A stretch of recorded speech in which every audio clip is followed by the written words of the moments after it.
Region 4 homeland for the Métis people of Alberta, the Inuit and ancestral territory of the Cree, Dene, Blackfoot, Saulteaux, and Nakota Sioux people since time immemorial.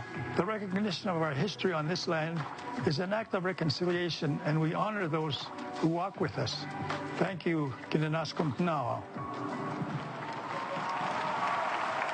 And now, we would ask you to please stand if you're able, remove your hats, and join the singing voice of your Edmonton Oilers, Robert Clark, in the performance of the American and Canadian national anthems.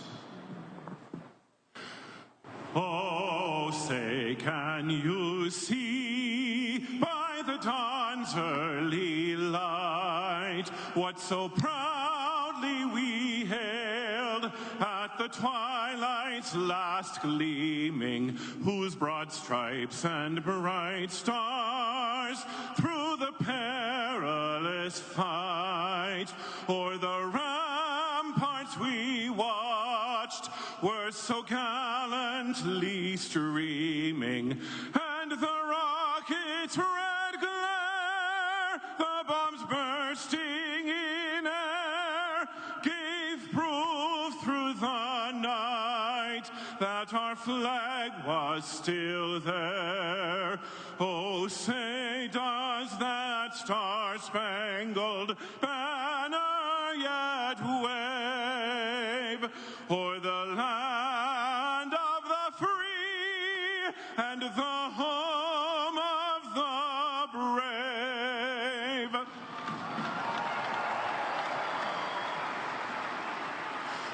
Oh, Canada, our home and native land, true patriot love in all of us command. With glowing hearts we see thee rise, the true north, strong and free. From far and wide, oh Canada, we stand on guard for thee. God keep our land glorious and free. Oh Canada, we stand on guard for thee. Oh Canada, we stand on guard for thee.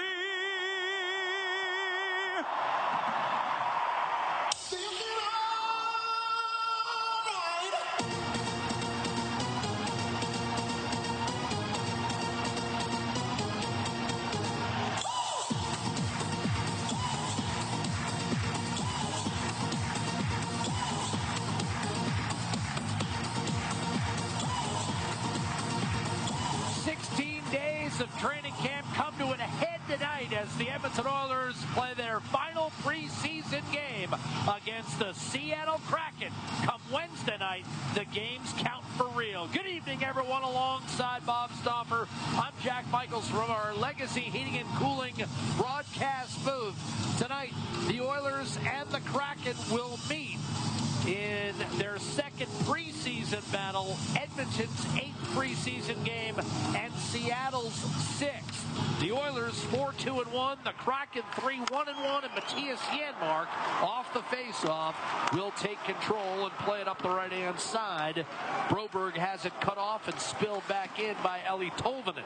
Whacked around the boards and down the ice by Vinny Desharnais, who begins the game with Broberg defensively. Up front, Janmark playing center ice, and we may see that come regular season action as well, depending on the availability of Ryan McLeod and some other variables that Jay Woodcroft has to take a look at. Derek Ryan and Adam Ernie are the wingers to start the game. Your starting lineup brought to you by Coventry Homes, and Will Borgen does well and gets a big shot on Derek Ryan and then follows him up. Ryan slashed him back as the Seattle Kraken take over puck possession in their own zone. Kraken are in the white with their sky blue trim. Edmonton wearing the blue home uniforms with orange and white. Connor Brown coming off a strong game where he scored twice and had an assist in Edmonton's 7-2 shellacking of Calgary on Wednesday. On that same night, Seattle got a late game winner from Tolvanen to win it 2-1 against the Vancouver Canucks. And so their only loss in regulation in the preseason came against Edmonton on Monday night when Jack Campbell, who starts tonight's game for the Oilers, was excellent. Here's a steal by McDavid, a quick dish to the net. Brown stopped by Philip Grubauer, the Seattle starter, and he's able to stretch out that left leg fully. Backed up by Joey Decord this season, Bob, as Chris Driedger is on his way down to Coachella Valley, who went all the way to the Calder Cup final last year in the American Hockey League under the direction of longtime NHL head coach Dan Bilesma. And Seattle and Edmonton are two teams with a lot of depth, strong defense, especially in the top four, and a lot of questions. Which is going to be the guy to emerge in net? Grubauer, it's a big season for him. He started all 14 playoff games a year ago. Seattle takes an icing call off the draw. I have a lot of respect for Grubauer, but I got to say this, Jack. I mean, I like the combination of Skinner and Campbell just because I think that they're a little bit more established. No question. I mean, Joey Decord, he's a good puck handler, but could he carry the mail for 40 starts? We don't know. And what's crazy about what happened last year, that mammoth improvement for this team, is they still had sub-900 save percentage. Like it was. Martin Jones won 27 games for this team. 27 of their 46 victories were courtesy of Martin Jones, is off the draw. A drive from Ben Gleason is speared by Grubauer. Jack, they are deep. And this is a quick team. This is not a heavy team. They got some size in defense with Alexiak, and Borgen's a physical player at 6'3". Bob, they've got an element that you often describe as whack-a-mole. They don't have elite level talent, but they've got a lot of guys who could fill the net. Yeah, no question about it. I mean, and even look at who's not playing tonight. Like, they don't have Yamamoto and Shane Wright going, and on a lot of other teams, like, I'm not sure they're going to be in the opening lineup for this team. Kyler Yamamoto may not make the team. We've got a penalty coming up. It's going to be an interference call. And 2:06 into this game, we're going to have our first power play, as trudging to the box will be Adam Larson, who, of course, had a stellar 5-year stint in Edmonton, played 329 games for the Oilers, and had his strongest season ever last year. 33 points for a Seattle back end that was a lot more productive than I think you and I. Their whole team was more. You talk about whack-a-mole. They got it from everywhere in the lineup. Now they shot the lights out 5v5. Ironically enough, they couldn't get any stops. Penalty killing was not great last year, and the Oilers power play, well, it's pretty good. Off the draw, here's Evan Bouchard and Nugent Hopkins to the net with a centering pass. Looking for Hyman was McDavid, and the net may have been dislodged. Puck will come outside here with 2 minutes and 16 seconds having elapsed. The Oilers already getting 5 shots on Grubauer. Your Atco Power Play, Atco Energy, your trusted Alberta retailer.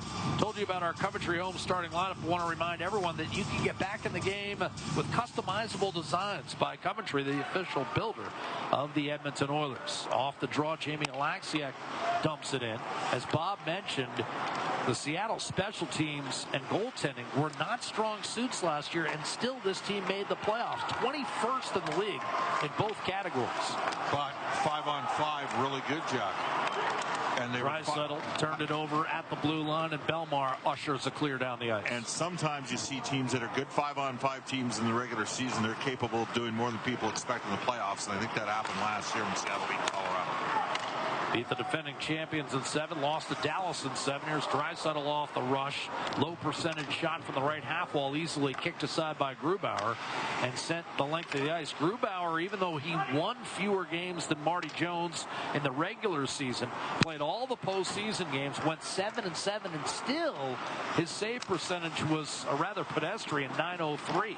And yet the Kraken came within a whisker of the Western Conference Final, and while Seattle was not a good matchup for Edmonton, the Oilers shellacked them 3 times, scoring 18 goals in their 3 wins against just 1 defeat head-to-head. The Kraken did have a pretty good record against Vegas, and a lot of people in Seattle tell you they would have felt confident matching up with the Golden Knights. Here's Nurse dishing off as the Oilers' second unit. Brown inside to Kane, but his one-timer was blocked. Rebound to Cody Ceci.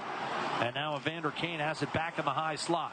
Ceci from the top of the right circle, down low, Fogle one-timer, and that was whipped off of Grubauer's pads by Connor Brown. Nurse hangs on to it. Brown could not get a touch on that puck, and with 4 minutes gone in the period, Seattle will get one final clear, and that'll do it for the Oilers power play. Now 4 for 32 in the preseason. Just a couple of changes for Edmonton as compared to the lineup they dressed against Calgary on Wednesday night. Derek Ryan is in for Dylan Holloway, and Vinny Desharnais on the back end is in for Philip Kemp.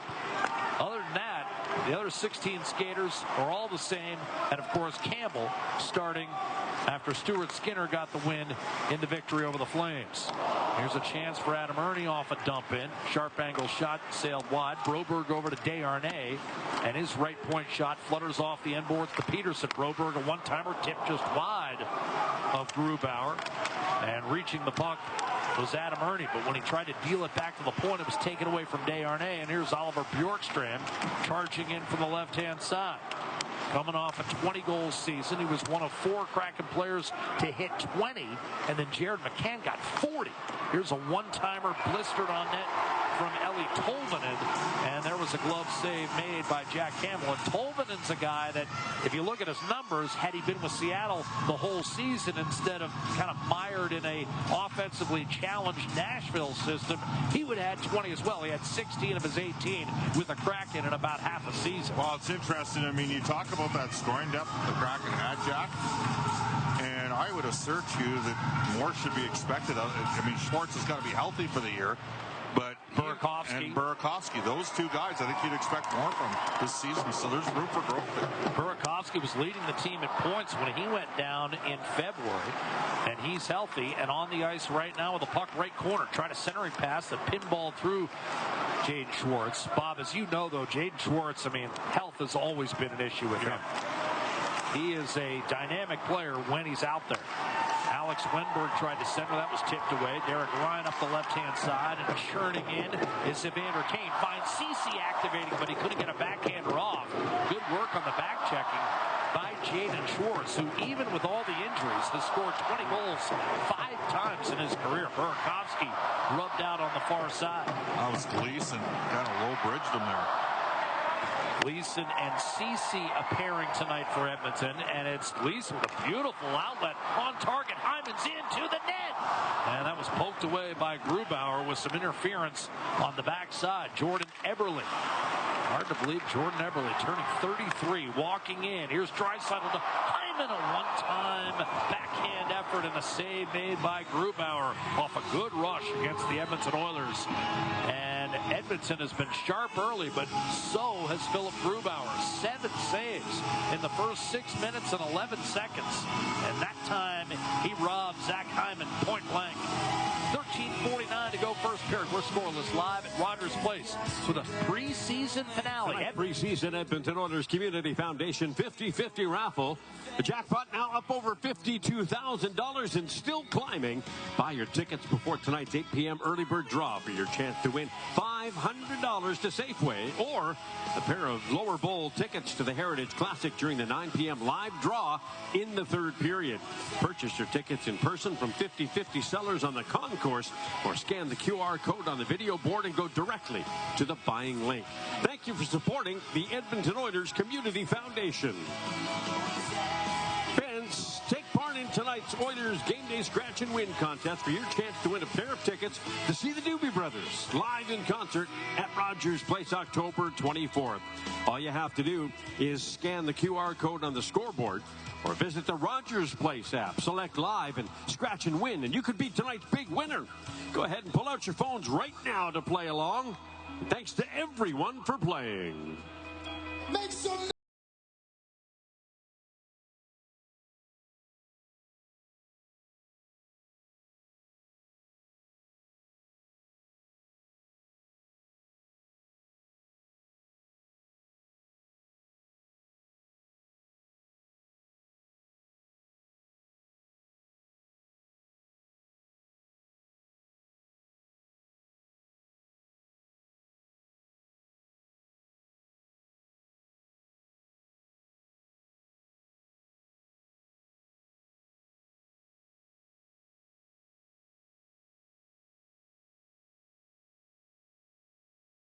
13 minutes, 49 seconds to go first period. Oilers have outshot the Kraken 7-1. Two NHL-heavy lineups on the ice tonight. Edmonton, Seattle. Pierre-Edouard Bellemare, who started his NHL journey with his current coach, Dave Haxtell, when the two were in Philly. One-timer by Adam Larsson. That was blocked.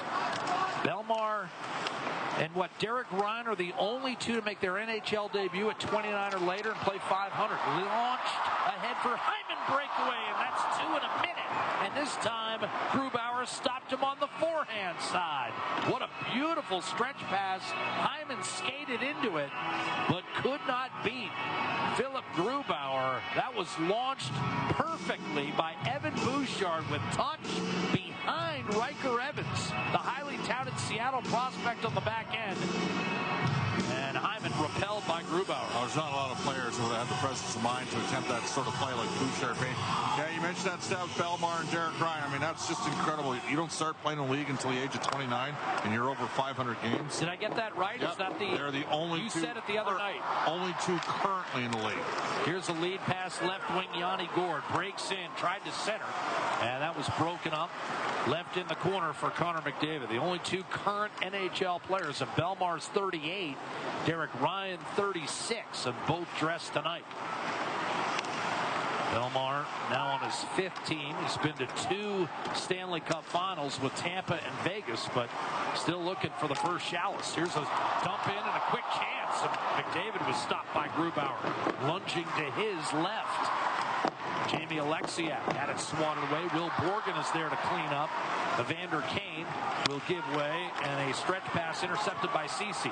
McDavid the other way, left to right. His shot blocked initially, jabbing at it Grubauer, located by Connor Brown, but when he rolled it back to the point, Ceci had yet to establish his position. He'll fall back with Vinny Desharnais as we come up on 8 minutes gone here in this first period. No score. Shots are 9-1 Edmonton. Hyman's had a couple of breakaways. Lead pass, Lane Peterson. Hard shot, low glove. He's got an underrated shot. Right-handed shot coming down from the top of the circle and lasered that right in the glove of Philip Grubauer. Man that gave Derek Ryan his first shot in the NHL. He's in the building as GM of the Seattle Kraken, Ron Francis. And our old friend, Ricky Olchuk, who's assistant general manager of the Oilers in a management role with Seattle. Great guy.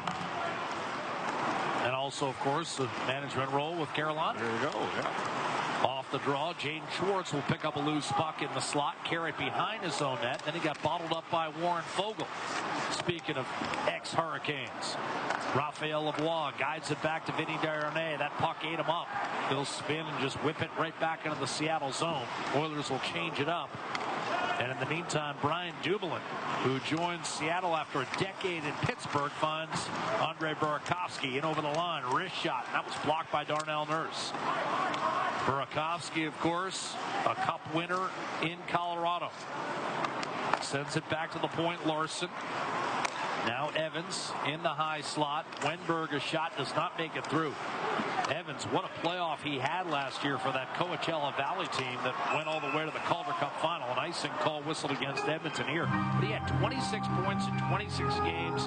He's a Calgary product. The Seattle blue line is crowded, but Riker Evans might just make way for himself. I mean, he's that talented and that good. We liked him 2 years ago in preseason when we saw the Seattle Kraken in town, and obviously was a dynamic offensive player in junior.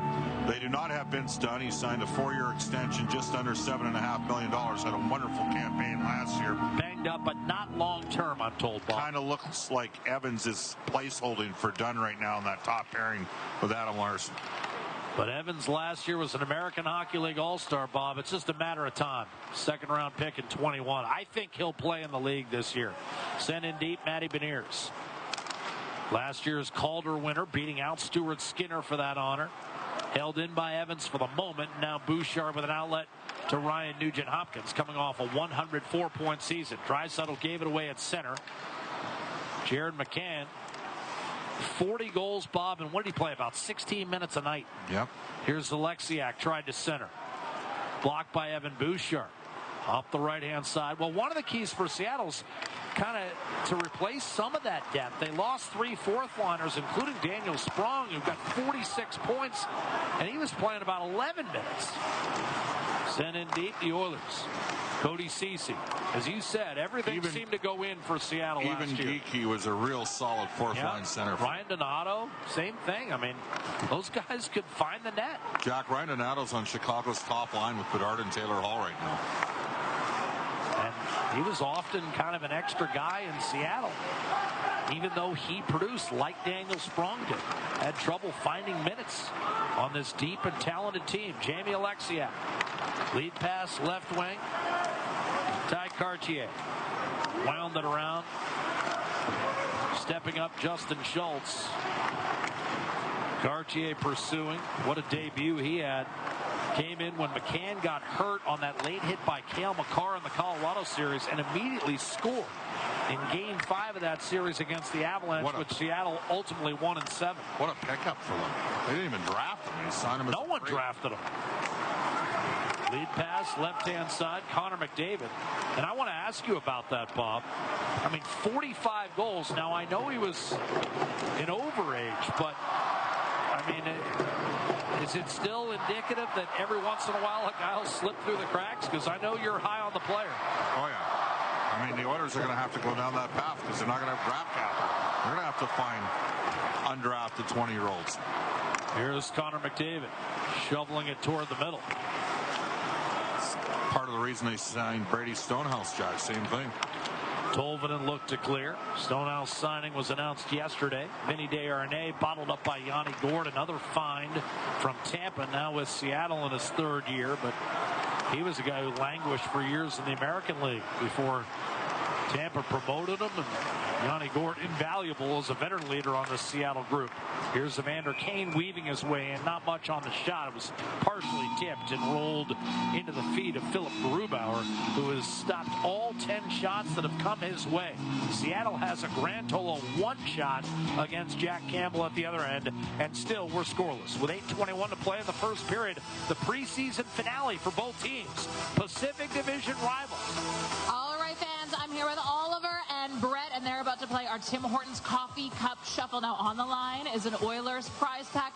Guys, this one's very straightforward, okay? In just a moment, I'm going to have you look up at the big board. You're going to see 3 Tim Hortons coffee cups, and we'll have a Timbit jump into one of the cups. They'll shuffle around, and then when they're done, you just have to identify which cup that Timbit is hiding in, and that Oilers prize pack is all yours, okay? You feeling ready, Oliver? Yeah. Yeah, I like that confidence. All right, let's look up at the big board and get this shuffle underway. Here we go. That Timbit is in, and they're off. All right, fans, you got to watch closely, too, just in case these two need a little help. You're going to shout out the answer at them.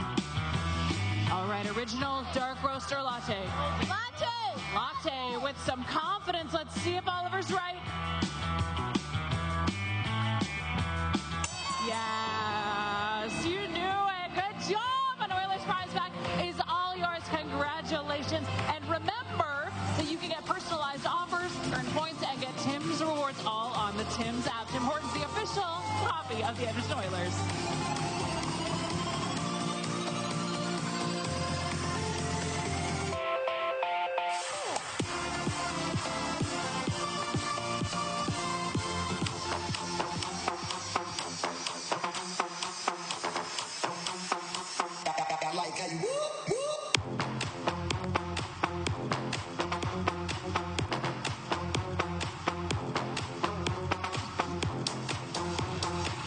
Off to the right side of Philip Grubauer.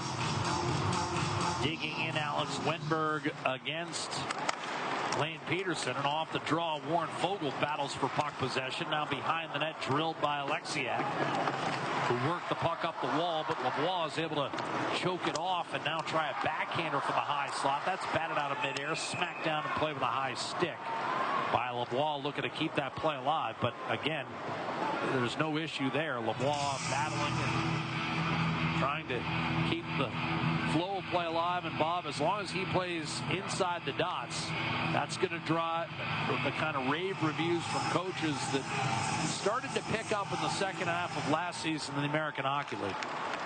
Right now, I think he's in the driver's seat for the 12th and final forward spot on this team. Face-off won by Peterson, sent in deep, and Peterson himself finds Bouchard in the high slot.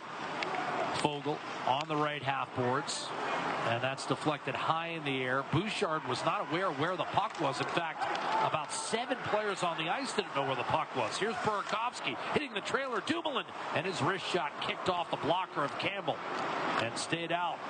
Wenberg tried to shovel it down low. That was interesting, Bob. It was like a bunch of players trying to recover a fumble while the football was bouncing about 10 yards away. Here's Bouchard. Had no idea where that puck was. Seattle turned it into an on-man rush. Campbell got a piece of the second shot that has come his way. Here's Evan Bouchard. Wearing the number 2, being pestered by Jordan Eberle, coming off yet another 20-goal season. Wrist shot from distance, and Jared McCann blows it right past the blocker of Jack Campbell, and that's how he scored 40 a year ago.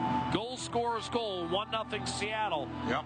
And it starts with Eberle's pressure on Bouchard, which kind of disrupted Edmonton's flow coming up ice. Yeah, no question, Jack. It also looked to me a bit like McCann shot through. Not really. A little bit of a screen there with Nurse, but just a wicked blast from a guy. And I'll be honest, when we used to see him before, I did not a chance. This guy would score 40 goals. Not to disrespect him, but who saw that coming? Certainly not me. No. I mean, before he joined Seattle, Bob, 2 years ago, his career high was 35 points. He's had 50 and now 70, so he's doubled his career high. Here's Jordan Eberle down from the right-hand side, coming off a 20-goal season, his 8th. It's all he does. He often scores right about 20, but it's still 20. It's still hard to do. Cody Ceci up the right-hand side, held in by Tolvanen, sent in deep. Cody Ceci back behind the net. The league is filled with guys where you say, oh, he could be a 20-goal scorer. Well, Jordan Eberle is that on an annual basis. It's not easy to do. Bjorkstrand cutting through the middle is Alexiak. Desharnais challenging, forcing that puck behind the net. Takes a hop and is retrieved by Adam Erne. Fights through Yanni Gourde, barrels down the right-hand side, and ultimately lobs it behind the Seattle net. Of course, Erne and Gourde, one-time teammates in Tampa. Bjorkstrand did not get it out, held in by Derek Ryan. Grubauer the give, Will Borgen the outlet, and Bjorkstrand launches one up the right-hand side. Gourde against Broberg, who poked it into the far corner. The Oilers have people back. Whiffing on a shot was Cartier, and now it's out to Brian Dumoulin. One-timer off his back foot. Gourde, that sailed wide. Dumoulin will send it down low. Cartier, last year's American Hockey League Rookie of the Year. They had another guy. I mean, the top 2 rookies in the league basically played for Coachella Valley. Riker Evans and Ty Cartier. Who was their coach again? Dan Biles. Has he had any success in the league at all? Pretty good American hockey. Won a Stanley Cup. Pretty good. That's a good get. Yep. Especially when you're starting a program. Of course, Coachella Valley, brand new to the league, the American League as well. They had a hard luck series against Hershey. They lost in 7 games in the Calder Cup final. Here's a steal by Tanev. Curls behind the net, tried to wrap it around, and that was blocked. Their 3 wins came by a score of 14-2. They lost 4 games by 1 goal, 3 in overtime, including Game 7. That's a tough loss. So they're the 1960s New York Yankees is what you're saying. Exactly. They lost to the Pittsburgh Pirates despite outscoring the Buccos 55-27. Tanev forced it free for Belmar to Adam Larson. And now dropped in his tracks by Connor McDavid. 1-0 Seattle as Bouchard steps in. Right circle to the net. Tiptoed brilliantly by Connor McDavid. What a look by Bouchard. And McDavid deposits it behind Philip Grubauer. It's 1-1. Well, Bouchard's made a couple of tremendous plays so far in this game. He's freed up Zach Hyman for a breakaway, and Connor McDavid. I don't think Adam Larson would be particularly happy there was a no call there, but Bouchard just threads the needle and an open tap in for McDavid. 4 preseason games played for Connor McDavid, 4 goals. Yep, it's not bad, that guy. overtime winner in this building last week against Vancouver, and also scored the game winner on Monday up in Seattle. Off the dump in, Kraken get it in deep. 1-1, McDavid from Bouchard. Bouchard, remember, led all NHL D-men in scoring last year in the Stanley Cup playoffs, and the Oilers were out in the second round. Give Kane a second assist on the scoring play. Kraken bust up ice, right to left. Burakovsky curls to the middle. Wrist shot save Campbell. Rebound nudged wide. Schwartz threw it out into the slot for Dumoulin. Ryan Dumoulin never scored more than 5 goals, but was a more than capable partner for 10 years with Chris Letang.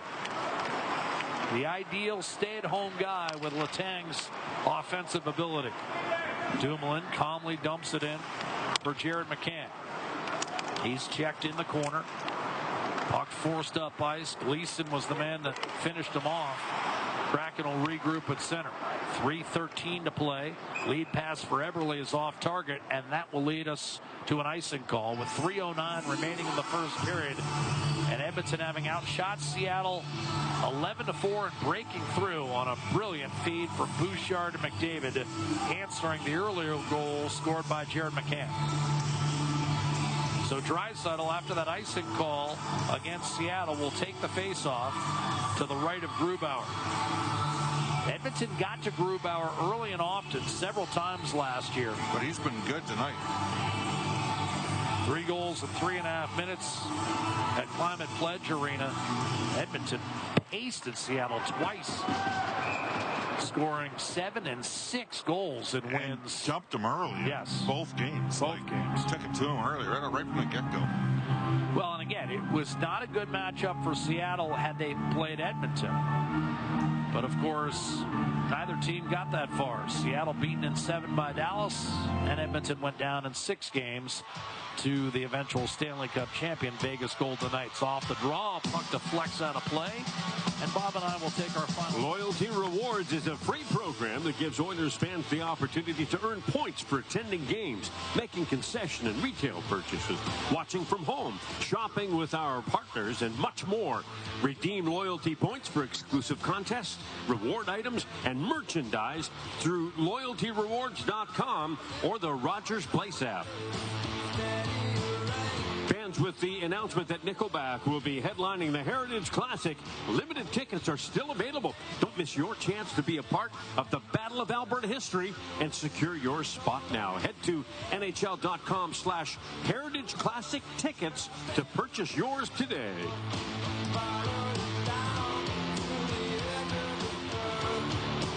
Follow the Orange and Blue Ice Crew on Instagram at Oilers OBIC for exclusive behind-the-scenes content all season long and to keep up with their latest events and appearances throughout Oil Country.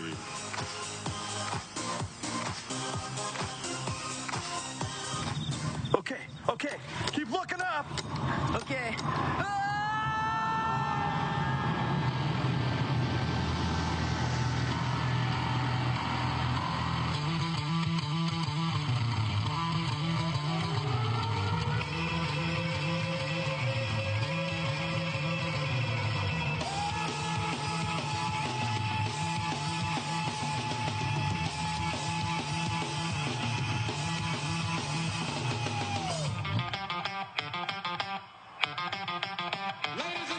Tonight's 50-50 jackpot sitting at $61,000 right now. Buy your tickets now. You got about 20 minutes until the early bird finishes up.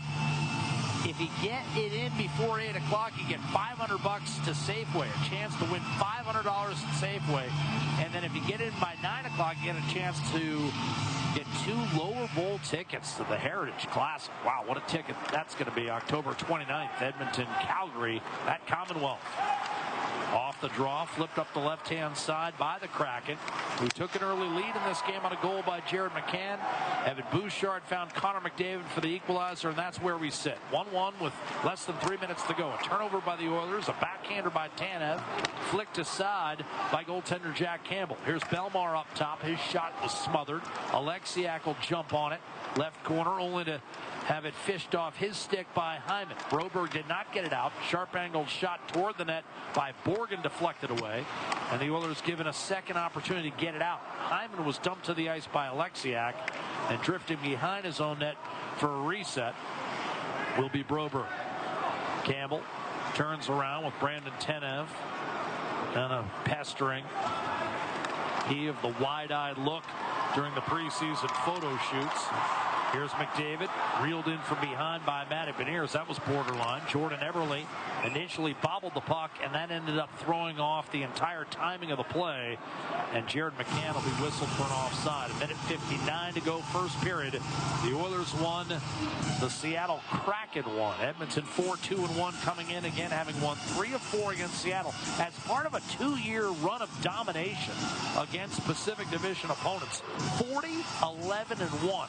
The last 2 years, the Oilers against the Pacific.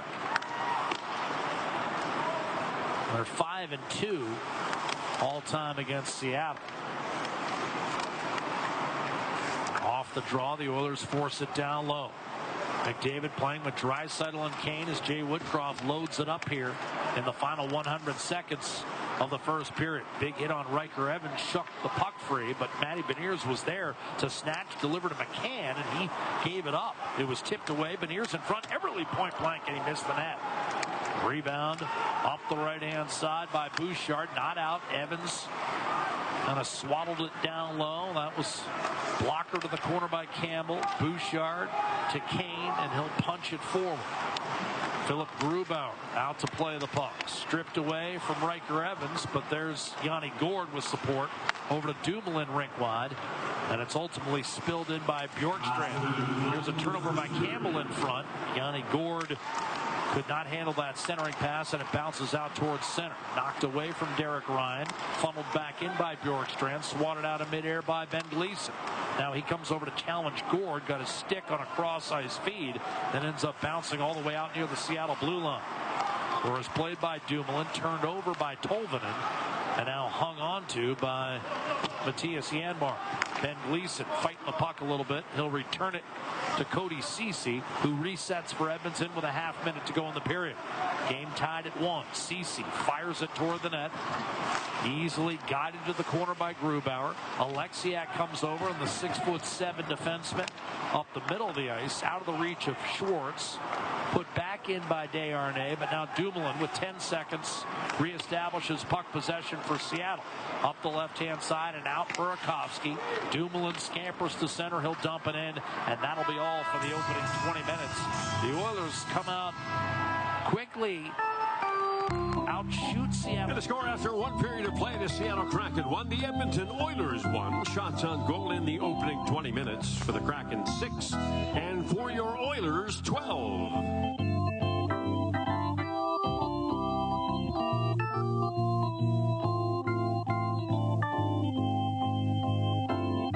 Please remember to be a good teammate and be kind to one another. Enjoy the rest of the hockey game. Tonight's preseason Edmonton Oilers Community Foundation 50-50 raffle. The jackpot now up over $61,000 and still climbing. Buy your tickets before tonight's 8 p.m. early bird draw. It's your chance to win $500 to Safeway or a pair of lower bowl tickets to the Heritage Classic during the 9 p.m. live draw in the third period. Purchase your tickets in person from 50-50 sellers on the concourse or scan the QR code on the video board and go directly to the buying link. The draw for that life-changing main jackpot takes place October 14th at 11 p.m. Thanks for supporting the Edmonton Oilers Community Foundation.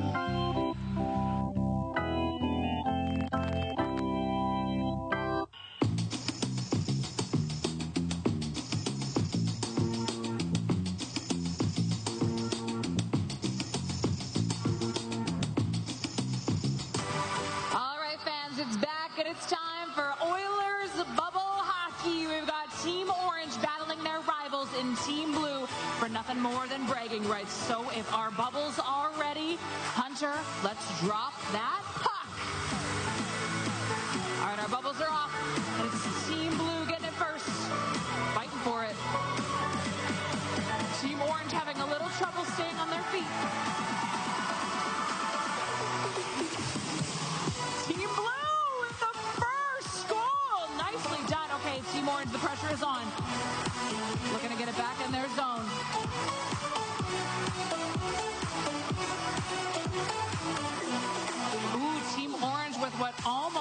Beautiful assist. Not giving it up. 40 seconds left in play, Bubbles. Orange really looking to defend that puck.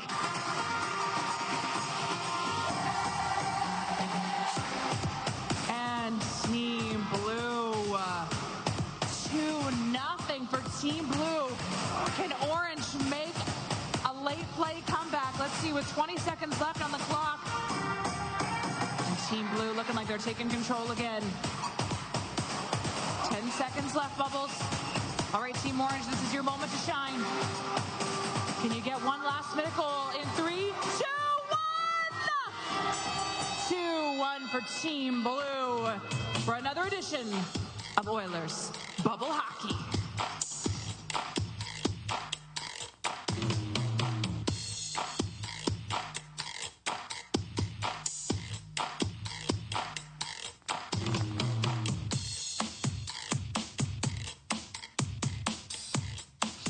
Fans, just a reminder to tune into Oilers Now with Bob Stauffer, weekdays from 5 to 7 on 630 CHED. The Edmonton Oilers Community Foundation is now accepting applications from registered charitable organizations in northern and central Alberta to participate in the 50-50 program. If you are a registered charitable organization in northern and central Alberta interested in participating in the 2023-24 Standing Up for Oil Country 50-50 program, please visit edmontonoilers.com/5050 applications. Take advantage of a limited-time preseason offer with Oilers Plus and get 1 month free. Use promo code preseason23 now and get must-see behind-the-scenes access, all episodes of The Drop, and much more. Don't miss out on this exclusive offer. Streaming now on Oilers Plus.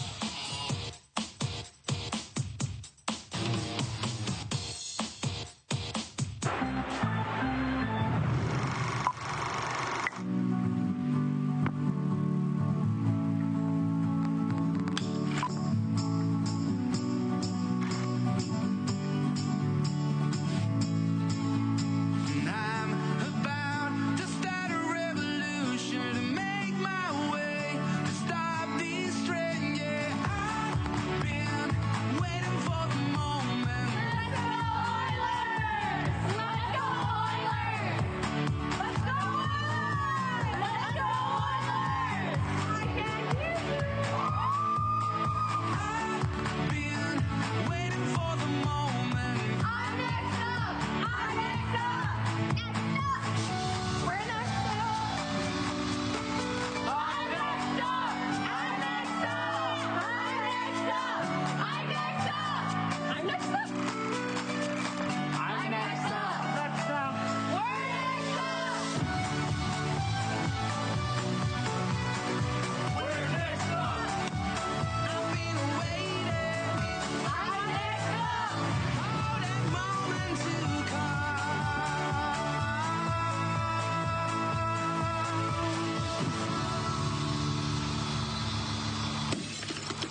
your goal scorers as we have a 1-1 hockey game after 20 minutes of play. As I'm pleased to welcome you to tonight's first edition of the Oilers TV Intermission Report. I'm Tony Barr. You all know the great Paige Martin. And Paige, of course, the last preseason game for the Edmonton Oilers. 8 of 8 preseason games. The real thing gets started on Wednesday. Tonight, the final tune-up. I know that we've all been waiting and waiting for the regular season to finally get underway, and we've made it through almost 8 preseason games, and you bet that these players are also feeling it as well. There's a few players, especially in the lineup tonight, who are really looking at the fact that it's their final opportunity to make an impression amongst coaches, amongst management, and you got to think that there's a certain amount of nerves there as well. Jay Woodcroft said every time that these players step on the ice, they are showing us something. They are telling us something. So they're paying very, very close attention to what it is these players are telling them, and so you just got to feel for them that they really feel it tonight. All right, let's take a look at tonight's first goal scorer. It was Jared McCann getting on the board on a wicked wrist shot that beat Jack Campbell on the blocker side. That goal unassisted at 12:57. And Paige, you know one of my favorite artists, Drake.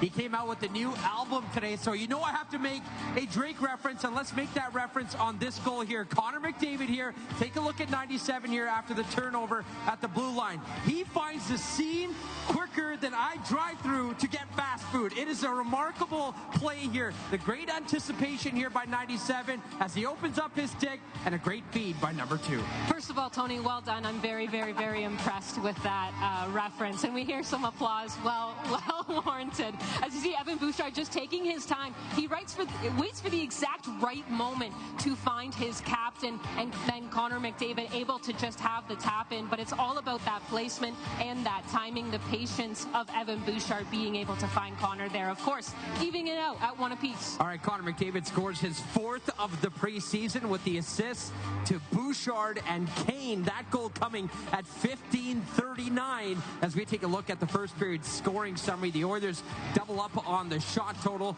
against the Seattle Kraken in the opening 20-12-6. A great period there by Grubauer, making a few really 10 bell saves on Zach Hyman especially, but that is the score and the scoring summary after 20 minutes of play. Now, of course, one of the intriguing storylines here is there's a lot of anticipation for amongst Oil Country in seeing that who's going to be dressing on the opening night roster, and this man right here, number 6, Ben Gleason, has entered the chat, especially with the injury to Matthias Ekholm. Well, Ben Gleason the other night in Seattle, Tony, he was +4. He was really showcasing that when he's on the ice, very good things happen. And Ben Gleason, I mean, he's played in the NHL before. He knows what it takes. But I liked what our good friend Cam Moon said earlier today, that Ben Gleason has this certain level of poise, this patience, and this confidence. And you see it when he's out there on the ice that, you know, you can trust when he's out there that good things will happen. We saw it Monday night in Seattle. We see it again tonight. And he's one of those players that's really showing, I am valuable to this lineup.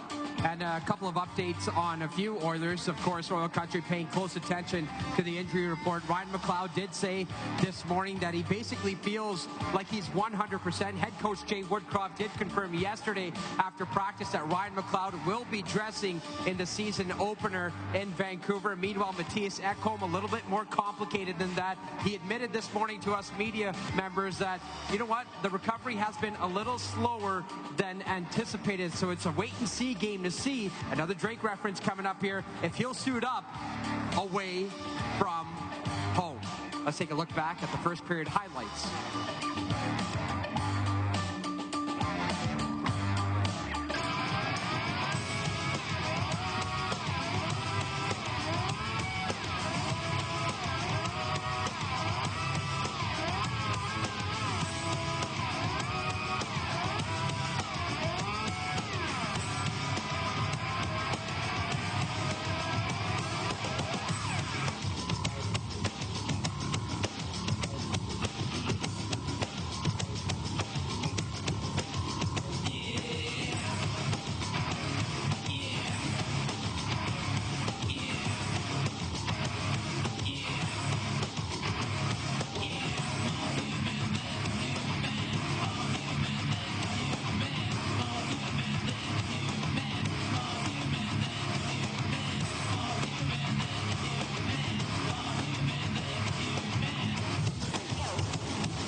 The puck travels at high speeds and sometimes enters the seating area.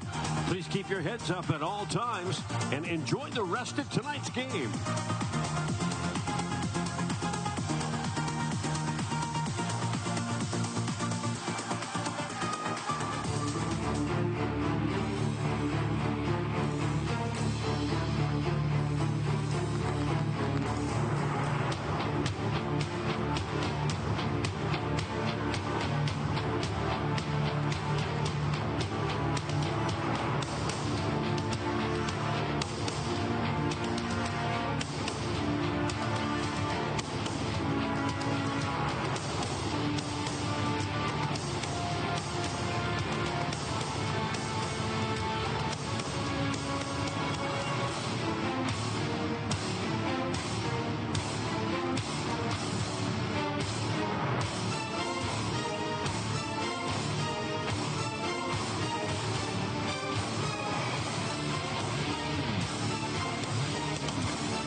Welcome back to the ice, your Edmonton Oilers!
Fourth of the preseason.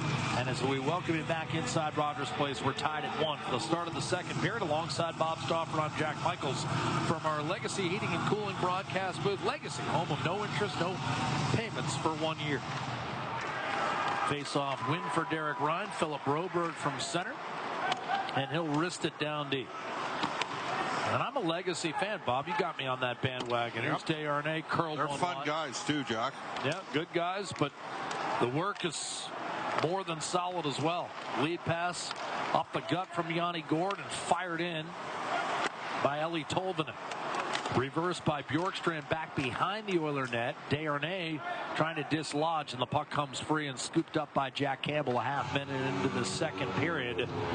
With 40 minutes left in the preseason, Edmonton checking in at 4-2-1. Again, the Oilers will open on the road in Vancouver. And it's only the 11th time in their 44 years as an NHL franchise that they'll open on the road. They'll do so in Vancouver and then be home a week from tomorrow night against those same Vancouver Canucks. In fact, they play them again, November the 6th. So a lot of Canucks early in the season. So I'm thinking to myself, year 14 for you. Yes. So year 14 for you and me together. How many times have we woke up the road during that time?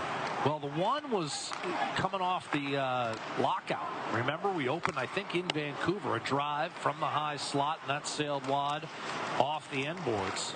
And then there was a game in St. Louis where the Oilers opened on the road. Remember that goal credited to Nugent Hopkins where it was actually swatted in by a St. Louis Blue. That was Connor McDavid's rookie year, wasn't it? Yes. Connor McDavid scored subsequently on a tip in a game that was played in Dallas on that same season opening road trip. Here's Matty Beniers down the middle. Jamie Alexiak stumbled, almost blew an axle, and here's McCann swinging around the boards. Check at Beniers, and now fired from long range by Borgen. Blocked by Campbell. Rebound out to Alexiak. Soft chip. Borgen a tip in front of backhander Beniers. That was blocked by Campbell. And now Bouchard came over to work the puck free. Nurse able to muscle it up the left-hand side. Nugent Hopkins didn't get it out. Took a cross-check from Borgen. Didn't like it. They're still sticking one another. McCann cuts inside. Feathers a pass to Eberle back in front on the deflection. And Campbell slid across to his right to make the save. Evan Bouchard will lead the rush to center. Flip it behind the Seattle defense and change. 18 minutes and 10 seconds to play in the second period. And the Oilers and Kraken knotted at one. A hit on Burakovsky delivered by Evander Kane. But an outlet right on target for Jaden Schwartz. He'll send it in deep. Alex Wenberg, a bit of a drive-by, hacked free, and Ben Gleason will activate and lead the rush down the right-hand side. Brown in front, off the pads of Grubauer, looking to locate McDavid. Connor Brown fighting the puck. He's got three Kraken draped all over him, and finally it comes free to Justin Schultz. The one-time Oiler up to Jaden Schwartz, back in front to Schultz, and a save made by Jack Campbell, and a big hit. Leveled, and Gleason is going to take issue with that one. He goes right after Cody Ceci. In the meantime, the Kraken scored, but it's going to be waved off as there was pushing and shoving in the far corner. The Kraken ended up scoring on the play. Wenberg won. But it was whistled down, and that was a big hit on Cody Ceci, and Gleason went right after Alex Wenberg. He smoked Ceci in the corner boards, and a big dust up, and they blew it dead before Seattle ended up scoring. Wenberg did not throw down. McDavid and Kane went over and then looked behind them and saw Seattle basically playing 2-on-none. Unsportsmanlike conduct. The only minor will be handed out. Kill that one off. To Gleason. And Gleason's doing whatever is necessary to extend his stay here at Edmonton. And you have to admire it. Yeah. I mean, when you're a guy... Well, this is going to be one of the... I mean, it's just preseason, Jack, but one of the questions is the Oilers had to basically include Klim Kostin in a deal to Detroit in order for Detroit to buy out Connor Yamamoto, albeit at 1/3. And the Oilers, have they got a replacement at this time for what Kostin did? I think we both know the answer is no. Off the draw, Burakovsky to Justin Schultz, top of the right circle, setting up, firing in front. Cartier to Beniers, but his shot was kicked aside by Campbell, and the rebound rifled down the left-hand side by Philip Broberg, who's out on the penalty kill for the first time tonight. The Oilers shorthanded. It's brought to you by our friends at Napa Auto Parts. Warren Fogle out there defending the blue line. Beautiful play by Adam Ernie, knocking it free and driving down the right-hand side shorthanded. Centered off the boards, and with Fogle in the vicinity, Grubauer forced to fall on it. That's good work by Adam Adam Ernie read the play at his blue line. And with Bouchard and Nurse offering a layer of support behind him, Ernie felt comfortable in stepping up, made the play shorthanded, and then Vogel's hustle in getting in Grubauer's grill forces Seattle to settle for a face-off to the left of their goaltender with 1:25 remaining on their power play. It's going to be interesting how Edmonton replaces a little bit of what Kostin brought. But when that trade was made about 51 weeks ago, nobody saw Kostin making the impact on the Oilers that he ultimately did. He's a very effective bottom six role player. Scored some big goals in the playoffs, too. Jaden Schwartz off to Oliver Bjorkstrand. Cross ice. Here's Tolvanen. Centering pass, and that just missed Jaden Schwartz.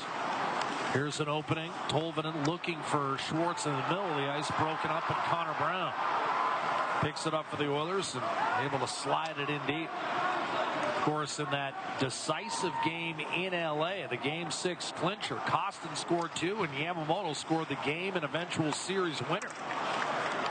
Jordan Eberle weaving his way in, and a misplay as he tried to hand that off to Bjorkstrand, but the puck took a hop on him, and as a result, it was an offside whistled against Seattle. Wow. The problem in the Vegas series was they got 11 goals from McDavid and Draisaitl. That's the good news. The bad news is they only got 8 more goals during the course of the series. That secondary scoring depth that they had basically the entire season kind of dried up in that series against Vegas, and it was Vegas, the team that got the 5-on-5 scoring that tilted the ice, especially in Game 5 and Game 6. I think you'd agree with me. They had enough goals. They didn't have the goals against they needed, because when you got a lead in all 6 games of the series, got to get a couple of those games to at least overtime, don't you? And that's where the switch and focus this year, more of a zone defense and more passive in the neutral zone. Here's a steal by Evander Kane on Matty Beniers, and shorthanded. Kane is able to golf it behind the Seattle net, and the Kraken power play will die. So they're now 5 for 20 in the preseason, after again being 21st in the league on the power play last year. Thought that was too many. That was close.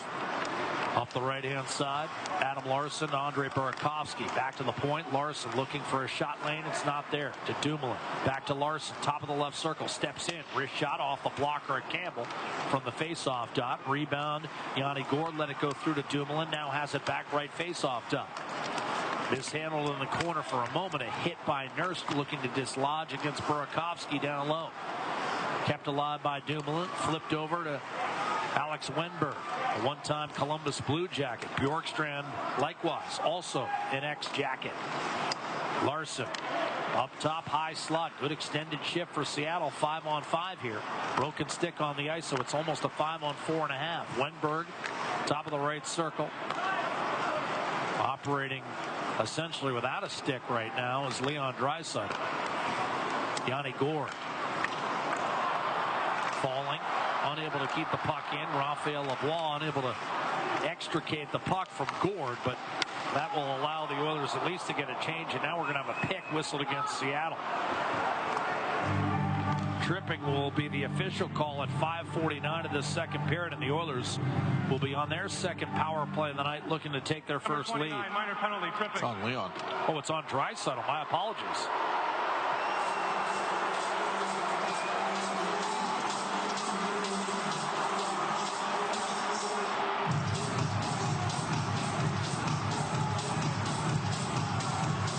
So Draisaitl goes to the box. He was heading to the bench and cross pass with Brandon Tanev.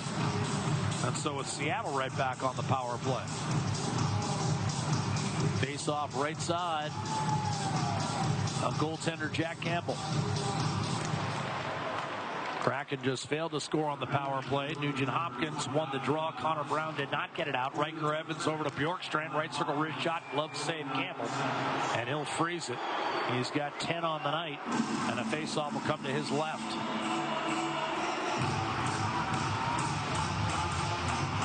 Seattle, meanwhile, opens in Vegas Tuesday night, which is actually opening night of the NHL. NHL teams have to have their lineups in place by 3 o'clock Edmonton time on Monday. Desharnais unable to get it out off the draw. Second time hit the linesman. A third time bottled up by Jaden Schwartz. Jordan Eberle. Soft chip to Bjorkstrand. And now a long distance shot taken by Evans, and that's speared by Jack Campbell. Riker Evans, a highly productive player from the back end for the Regina Pats, and then an American Hockey League All-Star last year in his first pro season. 44 points in the regular season, and then 26 in the playoffs. They beat a pretty good team along the way, right? The Calgary Wranglers had a good season last year. Dustin Wolf in goal. Lane Peterson, he's the MVP of the entire league. Face-off win for Peterson. A length of the ice clear delivered by Cody Ceci. None the worse for wear after that hit by Wenberg. 6 1/2 gone by in the second period. Back-to-back Seattle power plays. Turnover by Jordan Eberle. Lane Peterson shorthanded. Reshot right circle, and that caught the side of the net. I think Grubauer got a piece with the leather, and it kissed the side of the net on its way by. Eberle hits the Edmonton line. Bjorkstrand to Tolvanen. He can shoot it.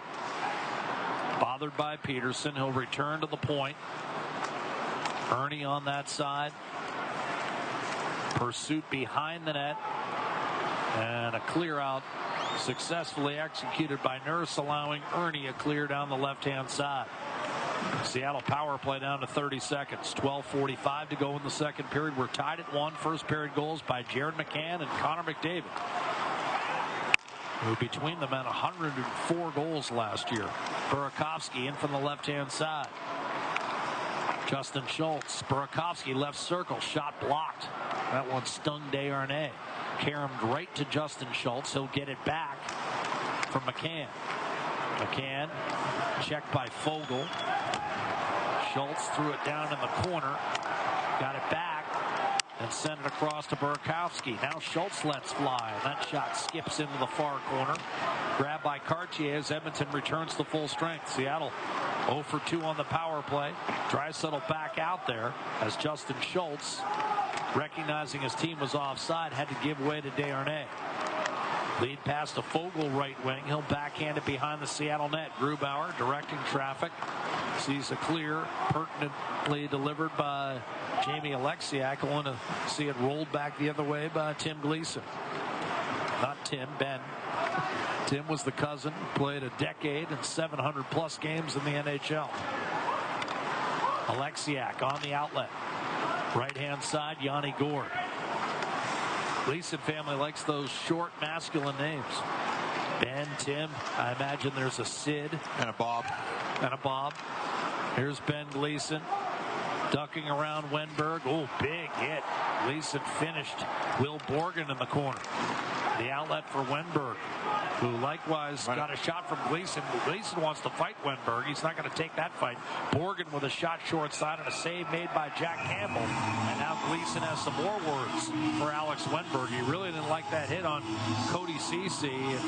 As Bob mentioned, Ben Gleason knows he's got one last chance to make this hockey club, and he's determined to be noticed. And he has been.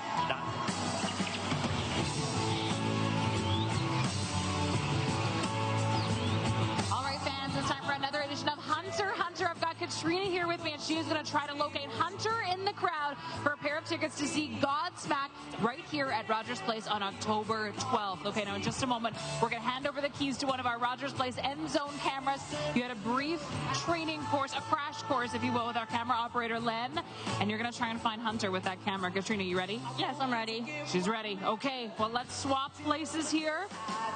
Katrina, the reins are all yours, and we're going to start that clock as you look for Hunter right now. All right, let's see if we can track him down. Fans, if you have any idea, start pointing her in the right direction. Katrina, I'm going to give you a hint to look up. Look way, way up. Up and to the left. Can she find him?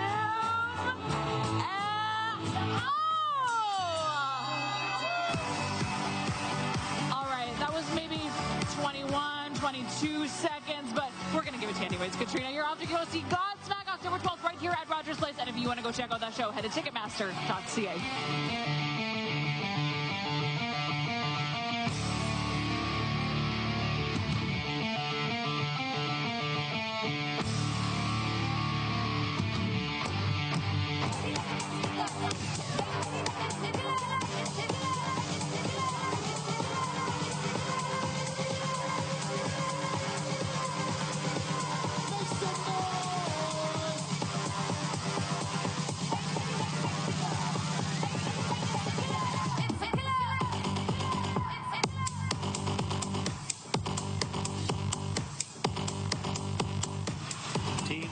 have split 26 shots on net evenly, as Edmonton earlier this week beat Seattle in the Pacific Northwest 4-1.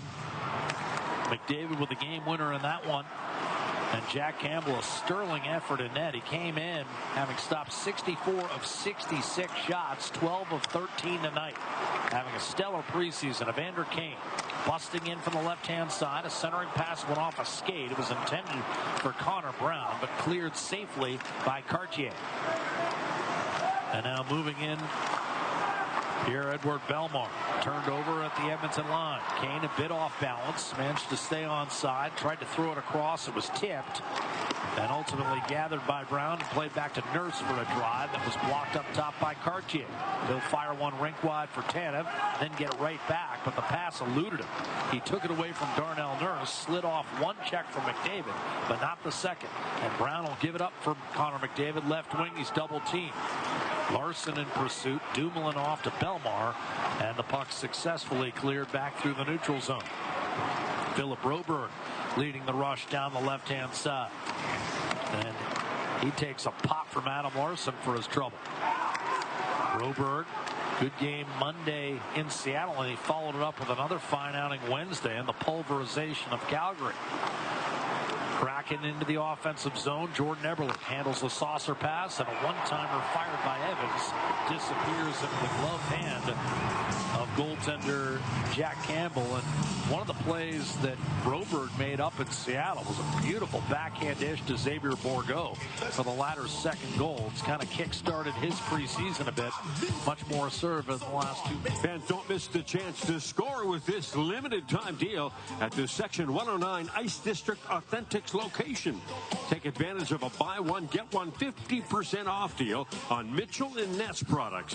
Get yourself geared up and ready for the season with this smoking hot deal, available only at the Section 109 location. So make sure you swing by during the intermission. Less than 175 Oilers season seats remain. Limited full and split season seats options are available in both upper and lower bowl locations. To learn more about available season seats, go to EdmontonOilers.com/season seats or visit the sales booth at Section 120. Calling all Oilers fans, the West Edmonton Mall autograph section is back. Come meet your favorite Oilers players in this full team event. The entire Oilers roster will be in attendance, and you don't want to miss it. Join us October 12th from 6 to 8 p.m. and head over to web.ca/Oilers for more information.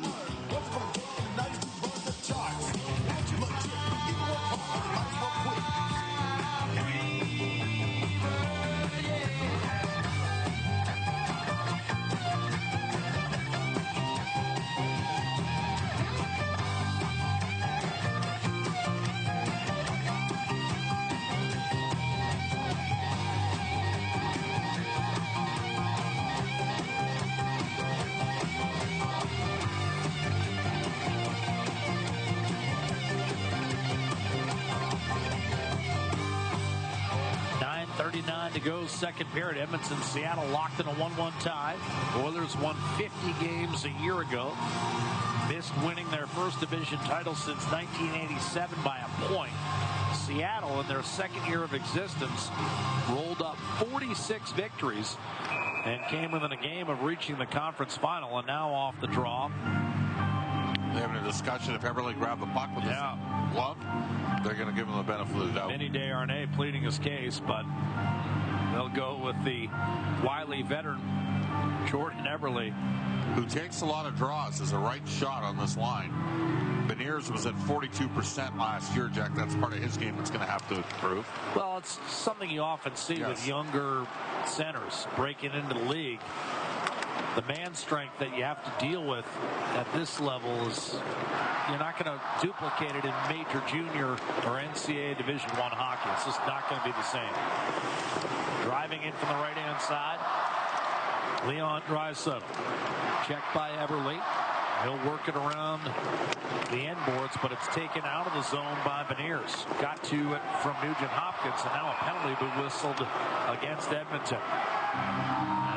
That will go against a man who's been very noticeable on the ice tonight, and he didn't want to take that penalty. It's Ben Gleason.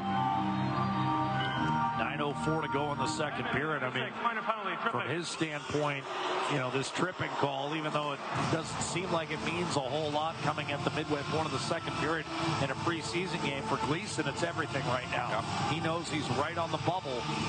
He needs a few things to go right for him in terms of some injury news, but he's played his way into contention for a spot off the draw. Jared McCann on the power play for Seattle sets up Cartier. Harassed by Matthias Janmark, and up top Peterson challenging off to Cartier. He whistled one off the outside of the right goal post. Campbell had that covered up. McCann over to Burakovsky, and now Schultz watches it sail through. Beautiful feed Cartier, but slow to release was McCann. Now McCann gets it back, and this time fires it off the left pad of Jack Campbell. Good save for the Oiler netminder. Cartier on the rebound.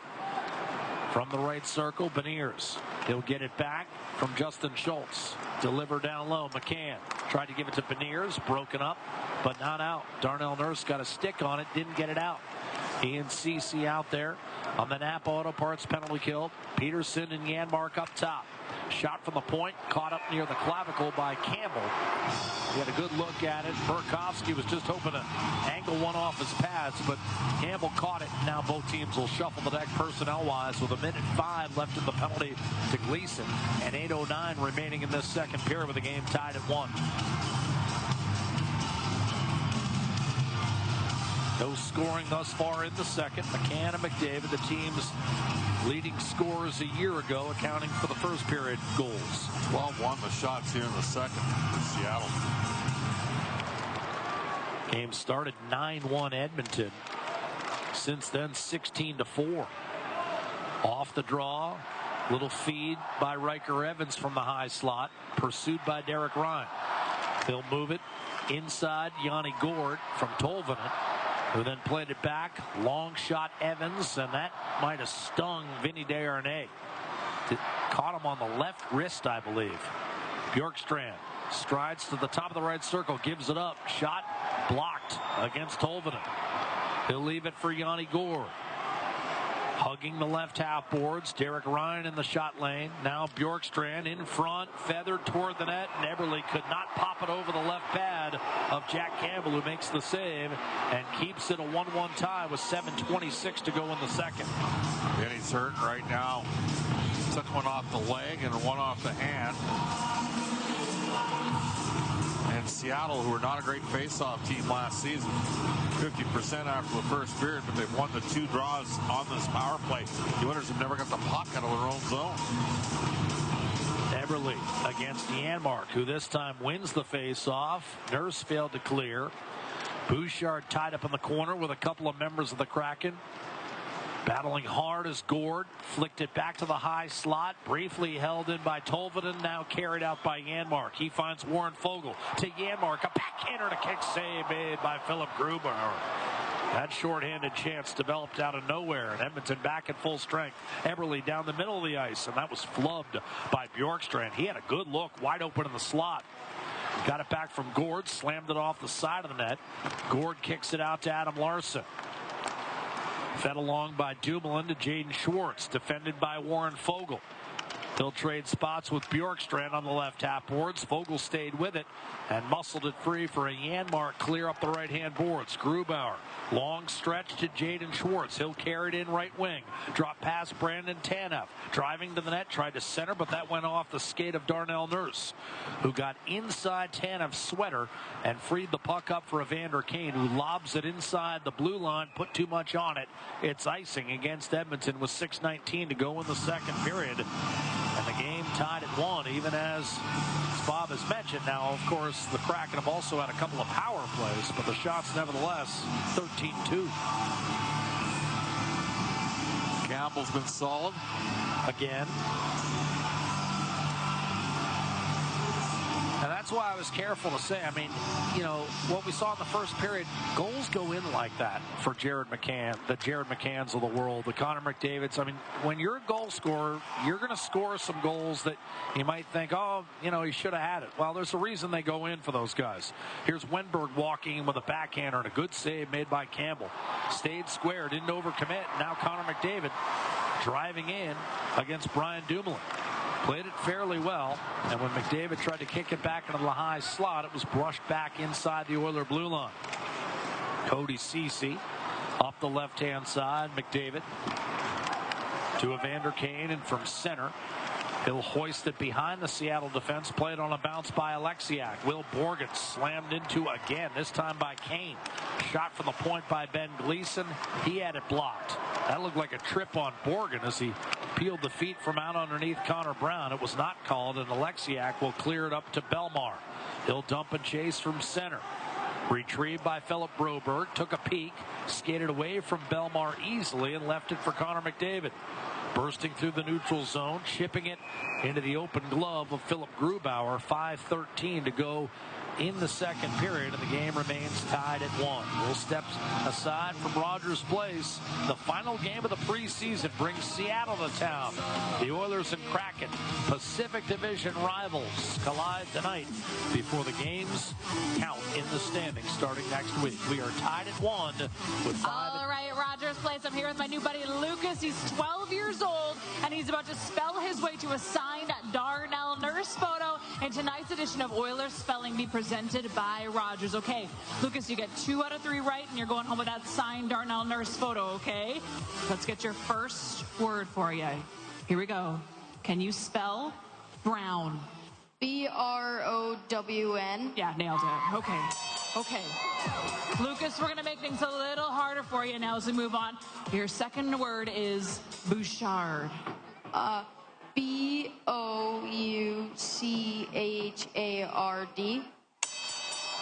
Professional speller over here. All right, we got the 2 out of 3, but let's just for fun see if you can get the last one, okay? Can you spell Fogle?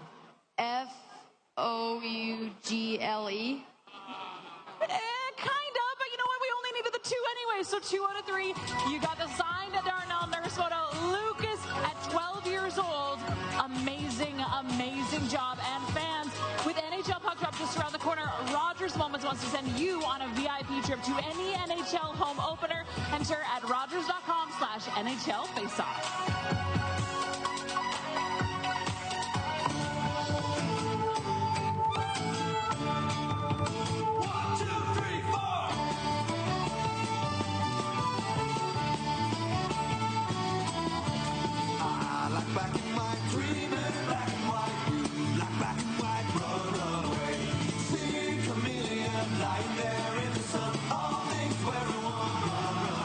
Tie, 5:13 to go second period.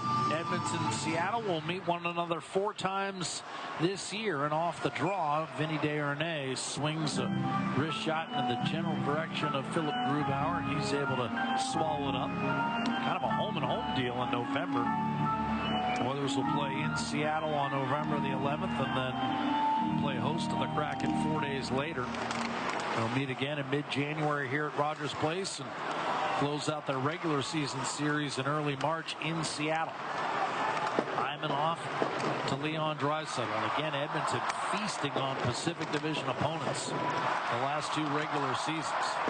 Finished last year on a 14-0-1 run against the division, including a big win in Seattle where they got to Grubauer early with 3 goals in the first 3.5 minutes. Here's Nugent Hopkins. A wrist shot by Desharnais. Snapped his stick. Seattle with the puck, and now a penalty will be called, a slash.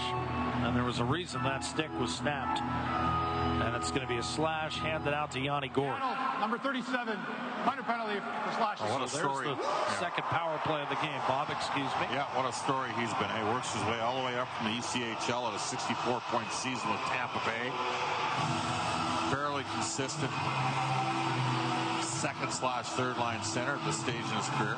Won 2 Stanley Cups. I mean, he's had a nice go of it, and he's sitting in the box right now, and Edmonton looks for its first lead of the night. With 4.5 to go in the second period, it's an Atco power play. The usual suspects, Draisaitl, McDavid, Hyman, Nugent-Hopkins, and Bouchard, but a face-off win for Seattle, and it's pounded down the ice by Jamie Alexiak. Part of the reason Bellemare was brought in, right? That veteran poise and presence and penalty killer. Professionalism. McDavid weaving his way through center. Beautiful move. Alexiak finally able to reel him in.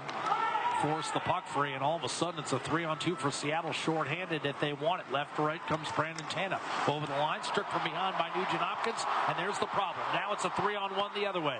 Nugent-Hopkins to Zach Hyman. Reach shot, score! Might get a challenge here. Looks really close to offside at the blue line. Nugent-Hopkins makes the play. Hyman finishes it. Power play goal for Edmonton, 2-1.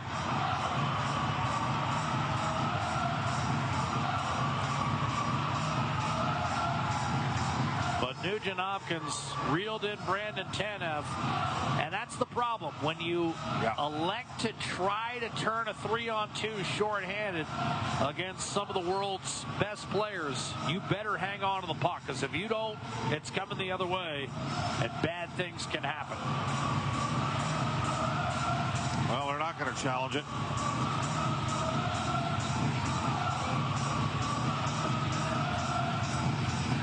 I love my partner.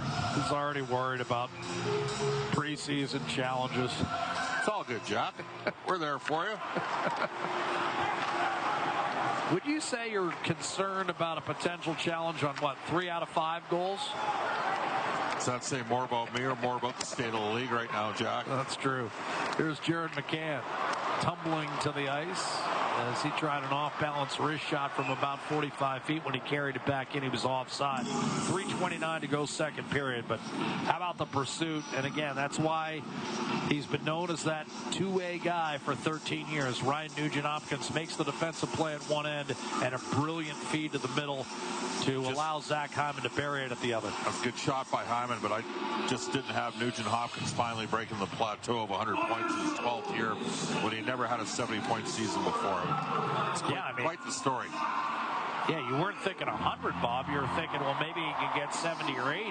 Yeah. Usually you build that in, but then again, you look over at the Seattle side, and same thing with Jared McCann, right?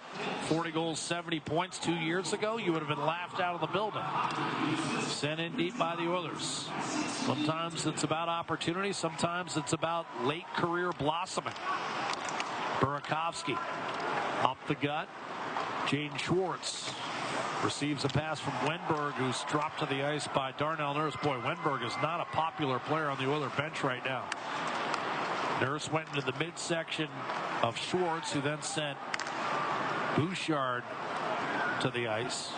Eventually the puck some good sound flipped inward by Edmonton. Yeah, absolutely. Burakovsky from Adam Larson, and now Jared McCann.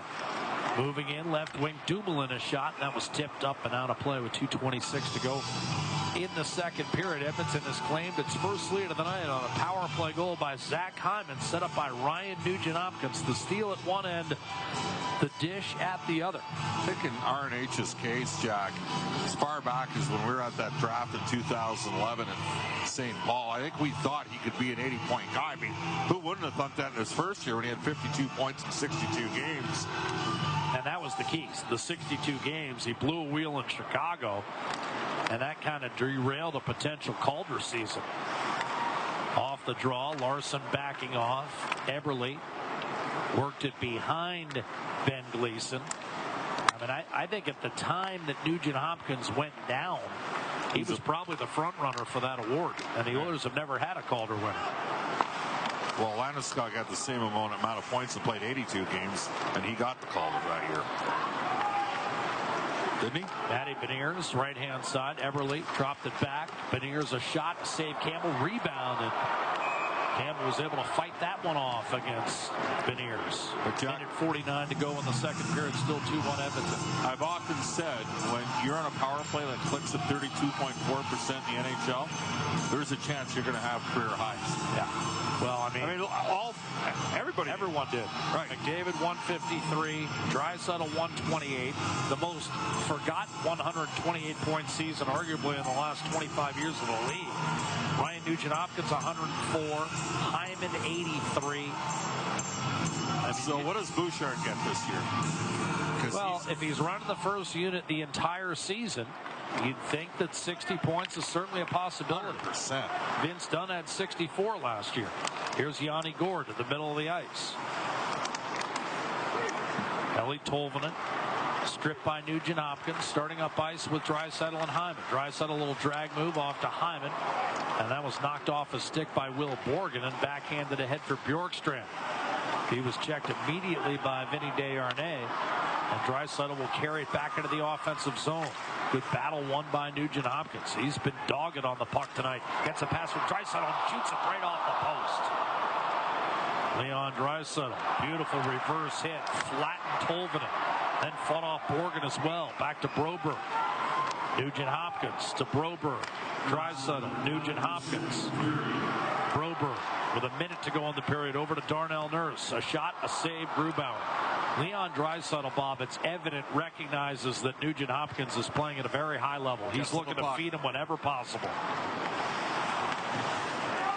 Yanni Gourde off to Alexiak, and that went off the heel of the stick of Ty Cartier with 40 seconds to go in the second period. That was also a sequence where Draisaitl went into that little zone of his where he gets to a point, Bob, where you're not getting the puck from him no matter how many players you throw at him. And that's part of the reason why I think he's a guy who is almost better in the playoffs in the regular season, because he's playing playoff hockey in the regular season, engaging in that level of physicality. It's not an adjustment for him come playoff time. Even when he's playing on one leg, as we saw 2 years ago. 17 points in 5 games against the Calgary Flames. Belmar up the right-hand side. Brandon Tanev tried to chip it back in front, and then a great save made by Campbell. It came right back to Tanev, who wired it on net. And Campbell, in a little swim move, caught the puck as it was heading underneath the bar with 23 seconds to go. Tanev got a break when that puck came right back to him, and yet Campbell was there and made a difficult save because Tanev shot it right by his ear, and that's where a lot of scorers are starting to aim, right by the ears of the goaltenders. And Campbell was able to fight that off and make it look routine. Face-off win for Seattle. They've done a nice job on draws tonight. Here's Tanev, left circle. Shot swallowed up by Campbell. The rebound back to Tanev. Now behind the net, Cartier is able to poke it free of Bouchard. Off balance, Justin Schultz. A weak shot that's blocked. And now Adam Ernie at center ice will dump it in, and that will be all for the second period. The Oilers will take a 2-1 lead into the dressing room, and now we've got some rough stuff with Nurse getting on top of Brandon Tanev and pulling him out of there. Tanev was trying to get at Adam Ernie, and Nurse immediately grabbed him and pulled him out of the pile. Cartier got a good piece of Ernie right at center ice, and Ernie went right back at him and said, "Let's go, buddy." I think Ernie might get the extra minor here. And then coming to the defense of Cartier was Tanev, and then he got depoted by Darnell Nurse as we had a little bit of fireworks here again in the second period. Shots 12-5 Edmonton in the first, 18-5 Kraken in the second. But that matters not. The Oilers are able to nick Grubauer for one, thanks to Ryan Nugent-Hopkins, who made a fantastic defensive play to strip Tanev at one end and then feed Hyman in the slot. Nurse looked like he was trying to bend Tanev's head back behind his shoulder, so that was an awkward situation. A friendly reminder to respect your fellow fans. Let's make tonight a memorable experience for everyone. Tonight's preseason Edmonton Oilers Community Foundation 50-50 raffle. Jackpot is now just under $90,000. It's still climbing. If you buy your tickets before tonight's 9 p.m. early bird draw, it's your chance to win a pair of lower bowl tickets to the Heritage Classic during the live draw on the third period. Purchase your tickets in person from 50-50 Settlers on the concourse, or scan the QR code on the video board and go directly to the buying link. The draw for this life-changing main jackpot will take place October 14th at 11 p.m. Thanks for supporting the Edmonton Oilers Community Foundation. Get into the game and experience Oilers hockey with a group of friends, teammates, co-workers, family, or customers. Select from reserve fan seating or food-inclusive seating options. Group seats start at just $49. Book your group outing tonight at EdmontonOilers.com/groups.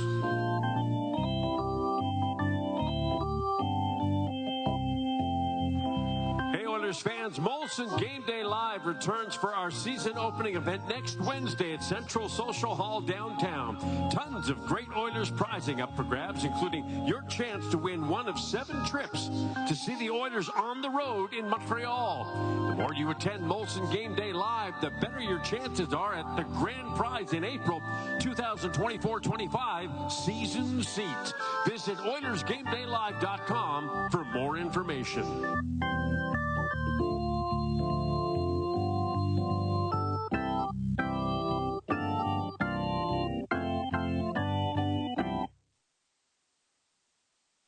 Fans, don't miss exciting Oilers hockey right here in Rogers Place. The Oilers kick off the 2023-24 campaign October 14th when they take on the Vancouver Canucks.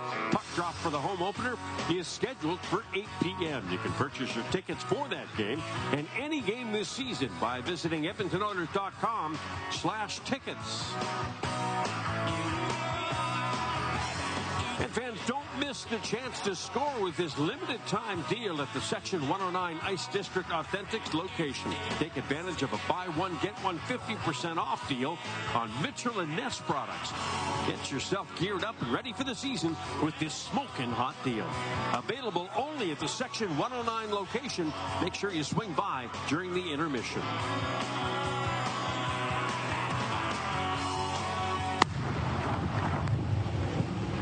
We work out usually Monday, Tuesday, Thursday, Friday here in the gym or on the ice or whatever, but Wednesdays we usually go play pickleball.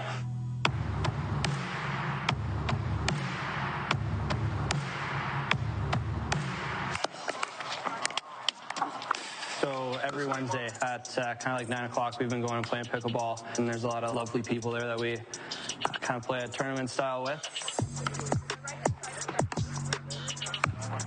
Senior citizens are very good at this sport. They knew where to place themselves, and they hit the ball very well. You know, they put a lot of spin on it, so when you try to return it, it's a lot harder than it seems.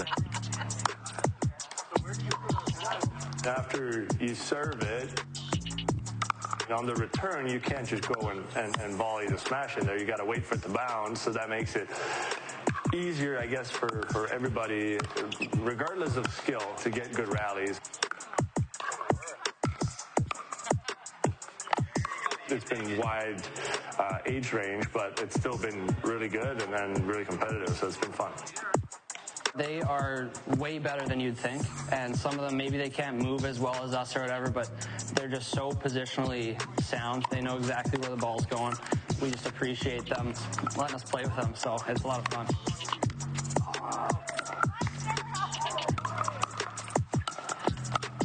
So definitely, you know, I can tell he's been playing for quite some time. You know, he was hitting it with a lot of spin, and he knew where he was going. He was hitting it really hard.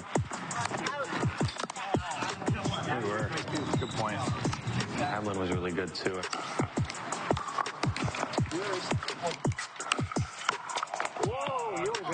That was probably the worst one. It was my first game, so I was learning. Okay, like this. Okay. Yeah. He was pretty good. He was telling me before that he didn't think he was going to be good, and I thought he exceeded my expectations. He was kind of, you know, he picked it up pretty quick. He's a bit of a bigger guy too, so, you know.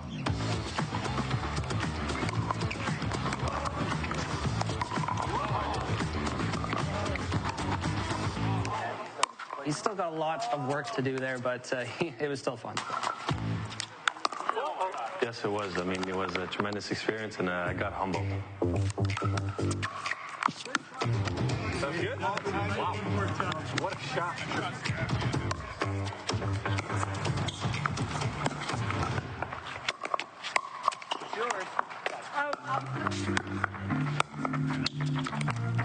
There's some good players. Zach Holmes probably at the top. He's just so big. You know, you can't get the ball around him. Hammer probably wants me to say him too, or Stewart probably wants to. I'm not going to say Stu. He's up there, but I'll say James if I can't say myself.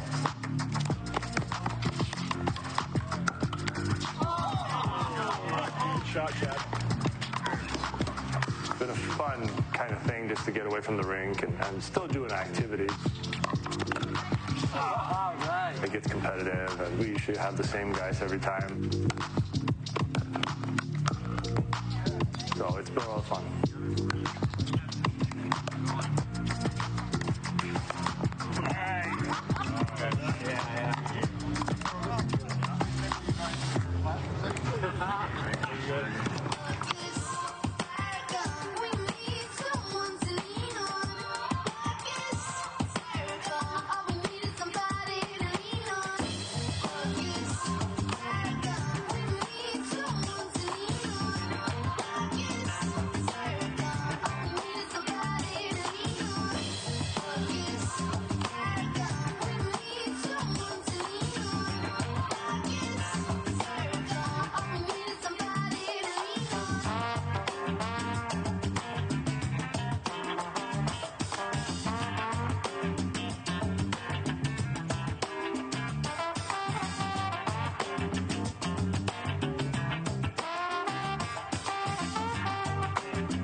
Second period marker has the Oilers up by 1 after 40 minutes of play. The score is 2-1 for the home squad.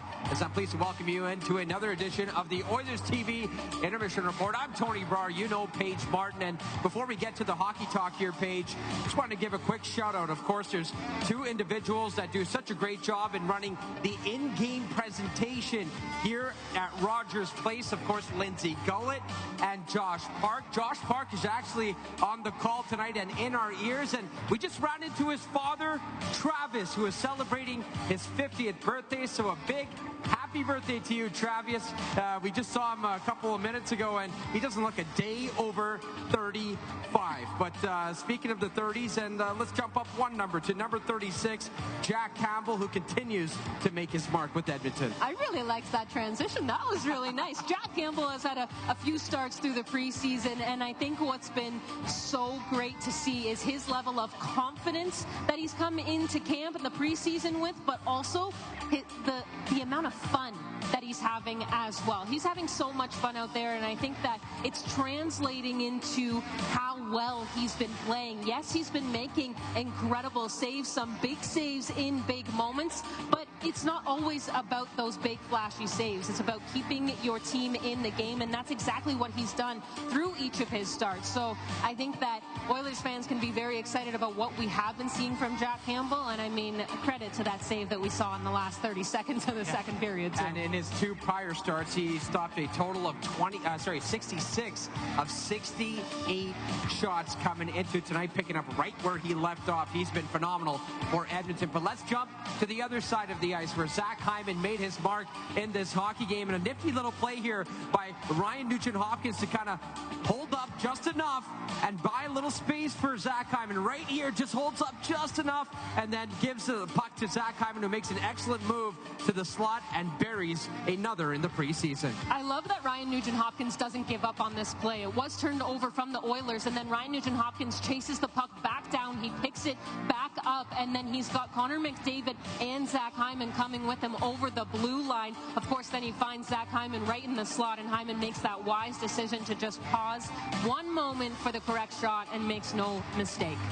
And that goal comes on the power play as we take a look at the scoring summary in that second frame. And this is why we highlighted Jack Campbell. He turned aside all 17 shots directed his way in the middle frame. So 2-1 is the score so far here tonight at Rogers Place. Let's take a look at the NHL out-of-town scoreboard. 4 other games in action tonight.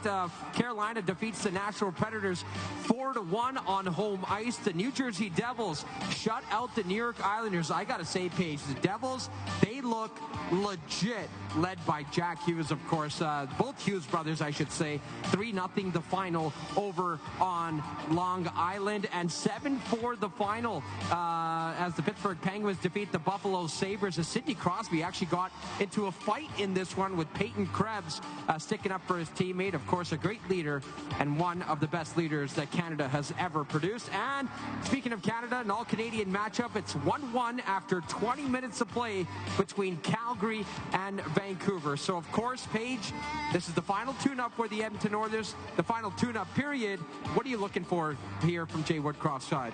Well, I think that we can expect to see a final push. We were talking about those bubble players that we've heard Jay Woodcroft say they're the guys that are, yes, trying to make the roster and also trying to be that first call-up throughout the season as well. So there's a lot that they're playing for and a lot on the line. I think that there's a final 20-minute frame where these players are going to be showcasing that. I've liked from Ben Gleason that we've seen a little bit of tenacity from him, a little bit of that physical play. And those are different things that they want to be able to showcase about their game, how diversified their games are, to be able to say, this is what I can add to the lineup. And I think that the same can be said about the Seattle Kraken as well. It's a final 20 minutes and in a very important 20 minutes as well. All right, so a very happy birthday to you, Mr. Park. Hopefully the Edmonton Oilers can deliver with a gift of a big W to round out their 8-game preseason schedule. And I had a couple of fans ask me to make another Drake reference on the way to the stage. So all I got to say is, after tonight's hockey game, I'm going to make sure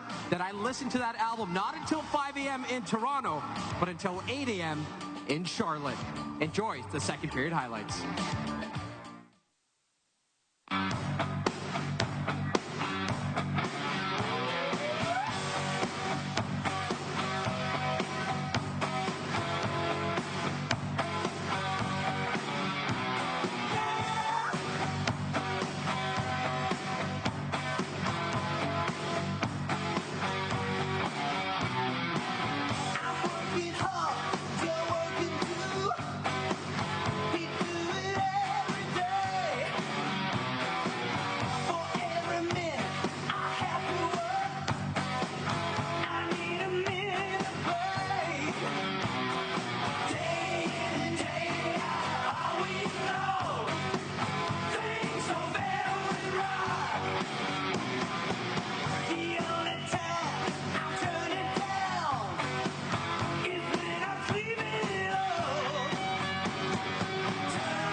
In the booth at the gate outside, when they pull up, they give me loose. Yeah, jump out, boys. That's Nike boys hopping our coast. Way too big when we pull up, give me the loot. Was off the Remy, had up at post. Had to hit my old town to duck the news. 24-hour lockdown, we made no moves. Now it's 4 a.m. and I'm back up popping with the groove. I just landed in, Chase B mixes pop like Jamba Joe's. Different color chains, think my jewelry really selling fruits. And they joking, man, know the crackers wish it was a news. Surrender, retreat, we all in too deep. Playing for keeps, don't play. Fans, the puck travels at high speeds and sometimes enters the seating area. So please keep your heads up at all times and enjoy the rest of tonight's hockey game.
back live to Rogers Place in our Legacy Heating and Cooling broadcast booth. The score, 2-1 Edmonton. Power play goal by Zach Hyman. The difference right now off a strip from Ryan Nugent-Hopkins. The ensuing feed right on Hyman's tape, and he puts it upstairs. An extra penalty handed out at the end of that period, and it was assessed to Adam Ernie for a cross-check. So this will be Seattle's third power play of the night. Both teams 0 for 2 thus far. 50-50 raffle sitting at about $105,000, and you've still got some time, actually 1 minute. You've got 1 minute right now. Get online and buy your tickets, and you'll have an opportunity to win 2 to the Heritage Classic in about 3 weeks' time. Driving in from the right-hand side. Here's a blast that was sent high and wide, grabbed by Burakovsky and snuck to the inside. Justin Schultz giving up to Cartier. Napa Auto Parts penalty killers, Nugent-Hopkins, Connor Brown, CC and Nurse. CC the challenge, the centering pass, Matty Beniers, and then Cartier let it drift back to the high slot where it was ripped high and wide by Justin Schultz. Fed to Cartier. His wrist shot was smoked wide. It had a lot of heat on it. Clattered off the corner boards, eluded Burakovsky, and Justin Schultz in full retreat with a minute left in the call to Adam Ernie.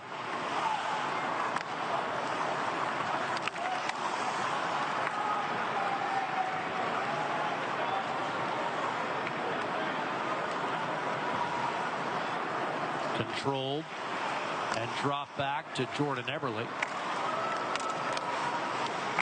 Ellie Tolvanen back down to Eberle.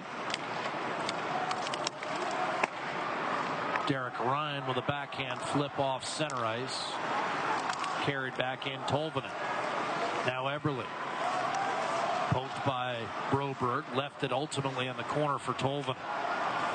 He'll send one skipping pass to Riker Evans. Tolvanen.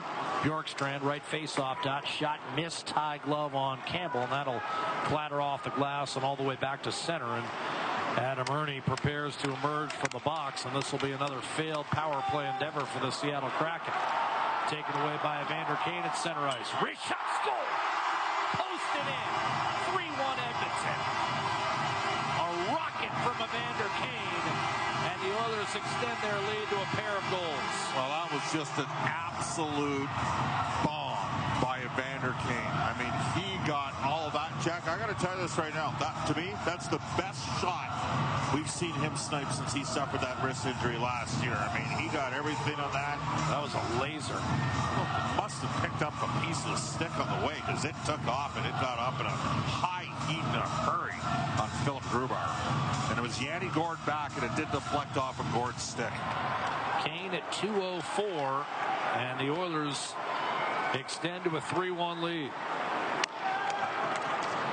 So, in a back-to-back sequence, Hyman ends up converting.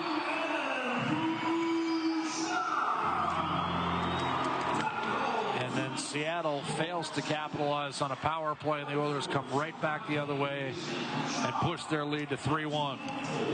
Evander Kane at 2:04, and that's another point for Evan Bouchard. He's got 2 assists in his last 2 games. Was that too many men on Seattle? I thought so, but they didn't call it. Jaden Schwartz up to Brandon Tanev. Tried to center, tipped away by Nurse. Now a shot from distance, and Campbell snatches it cleanly at the expense of Will Morgan.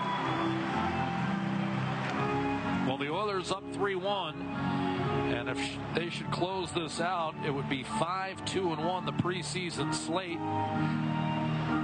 And a reoccurring theme in all 3 of Jack Campbell's starts, Jack. Solid. And outplayed the other Guardian. Just the single assist for Bouchard on the goal. Zach Hyman at center. And remember, with NHL players now in the lineup the last couple of games, the Oilers have also gotten 3 power play goals, Bob. 2 on Wednesday, and of course Hyman's go-ahead power play goal tonight. I might have said Edmonton was 0 for 2. They were 1 for 2. Well, we should mention they're still working on some kinks in the score sheets, new computerized system for the National Hockey League. preseason for them as well, and it said 0 for 2 on the. Well, I knew they had scored a power play goal. I think I said 0 for 2 inadvertently, but of course Hyman the power play goal. Then they kill off Seattle's. Yep. And then end up capitalizing directly off the penalty kill, which so often happens, with special teams and goaltending. There's a reason. The shifts in momentum can happen. Desharnais from Broberg ahead to Warren Foegele left wing, cut off at the Seattle line. Burakovsky brings it back through neutral and leaves it for Jaden Schwartz. He'll in turn move it forward. Foegele angled off in the corner, but he got it out to Raphael Lavoie. Shrugs off an initial check from Justin Schultz. That would have been offside. Lane Peterson was in early. Lavoie ended up colliding with Jaden Schwartz. Wenberg ahead to Burakovsky. Right circle wrist shot, and that just missed. Campbell trying to make himself large. Saw that whistle over the right shoulder and the crossbar. Here's Alex Wenberg for Seattle. Schwartz back to the point. Riker Evans across for Justin Schultz. Derek Ryan stays with him and actually dropped Schultz in his tracks. Then Wenberg fell down. Seattle felt there should have been a penalty called. And bursting up ice is Matthias Janmark. Drops it off for Bouchard, who rifles it right into Philip Grubauer. And Bouchard can really shoot it. Grubauer came way out to cut off the angle. 15-16 to play, third period. Oilers on top by a count of 3-1.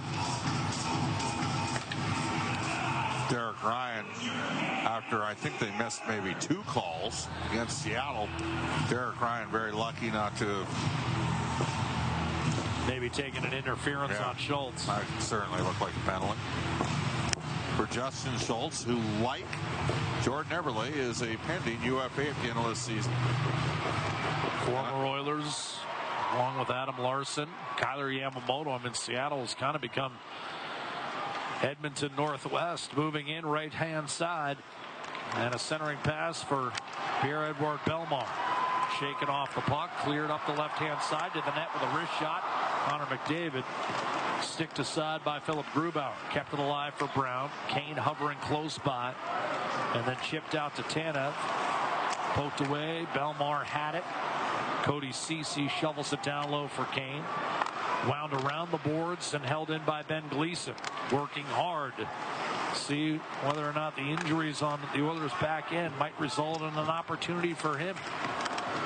You mentioned he played 4 NHL games. Bob, that was years ago. Here's McDavid rushing in off a turnover. Could not shovel the puck through the wickets of Philip Grubauer. It's kicked out to the point. Gleason gets it back from Cody Ceci. Moves the puck to Evander Kane. Inside for Connor Brown. Those games came in his first year. It's been 4 in the American League since. Gleason flipped it down low to Kane, coming off the goal line to McDavid. High slot for Ceci. And now Gleason will give it right back to Ceci as the officials making sure there's not excessive holding down low. Kane bothered by Dumoulin, who plays it softly off the glass and out, as he's done for a decade in the NHL. Connor Brown moved it forward behind the net. Jamie Alexiak for Seattle. Nice play by Draisaitl to keep it in, albeit momentarily, as Tolvanen will spin and clear. Desharnais gets it back to Draisaitl, who put it behind the Seattle net, left for Gord by Alexiak, and ultimately the Kraken clear through neutral. Vinny Desharnais up the right-hand side. Hyman dashing after it, beaten to it by Borgen. Up the right side, Eeli Tolvanen. Alexiak cuts to his right, tries to get around Philip Broberg. Nearly 7 minutes gone here in the third period. The Oilers have tacked on one more. Kane from Bouchard at even strength, 2:04, right after a successful penalty kill to start the period. And Edmonton's lead 3-1. McDavid, Hyman, and Kane. Sent in deep by the Kraken. Gord and Eberle operating from beneath the goal line. Eberle comes out to the right circle. Good look. Riker Evans was sneaking down low. Pass just off the mark, and then Justin Schultz sent it wide. Rebound for Eberle. He'll play it back to the point. Up to the high slot. Evans to Eberle. The drop off. Beniers in front, and a block shot by Darnell Nurse. That was a great look, and Nurse was in the shot lane and blocked it. The Oilers will take the icing call, but Darnell Nurse likely saved the goal there with 12:26 to go in the second period. Now, Campbell was sliding across. He might have had it. Yep. But that's heads up by Darnell Nurse. Good puck movement from Seattle. Who do you like tonight? Campbell obviously in goal. Bouchard on defense. Anybody up front? Nugent Hopkins. Okay. Duly noted. Draisaitl will dig in against Matty Beniers. These guys need a change for Edmonton. They've been out for a while. You know, it's interesting. I mean, that Nugent Hopkins is playing, in my opinion, his best preseason game tonight. And for the veterans, they can see the finish line as far as the preseason, sure. and they want to see the games count. They're up to game speed now, they feel, and they're as excited as anyone for the regular season to begin and start putting some wins in the bank. Oilers the last 2 years have gotten out to 9-1 and 7-3 starts. There's a lot of misconceptions out there about the Oilers' poor starts. It's really a poor December. Up the middle, Peterson breaks loose to the net, and Grubauer came out and was able to swallow it up after yet another brilliant look. That guy's been moving the puck all night. You've noticed it. And what a chance. The long range, it was Hyman who broke in and tried. That's a third time tonight Zach Hyman has been foiled on a breakaway. After a great look, Hire Hunter for your next event or special occasion, or you can book Hunter for your very own cameo-style video greeting, perfect for birthdays, wedding messages, or simply a gift for the big Oilers fan in your life. Scan the QR code on the video board to book Hunter, and make sure to follow along on Instagram at Hunter Oilers for his next adventure. Net proceeds from the Hunter appearances benefit the Edmonton Oilers Community Foundation.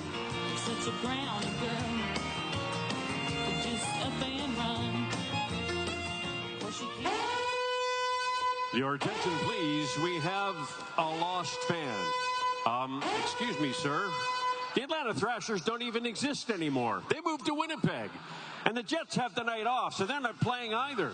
But make sure you return here to Ice District on Saturday, October 21st at 8 p.m. when the Jets are here to take on the Oilers. You can get your tickets for that game at EdmontonOilers.com/tickets. In the meantime, enjoy the rest of tonight's game. And hey, let's go Oilers!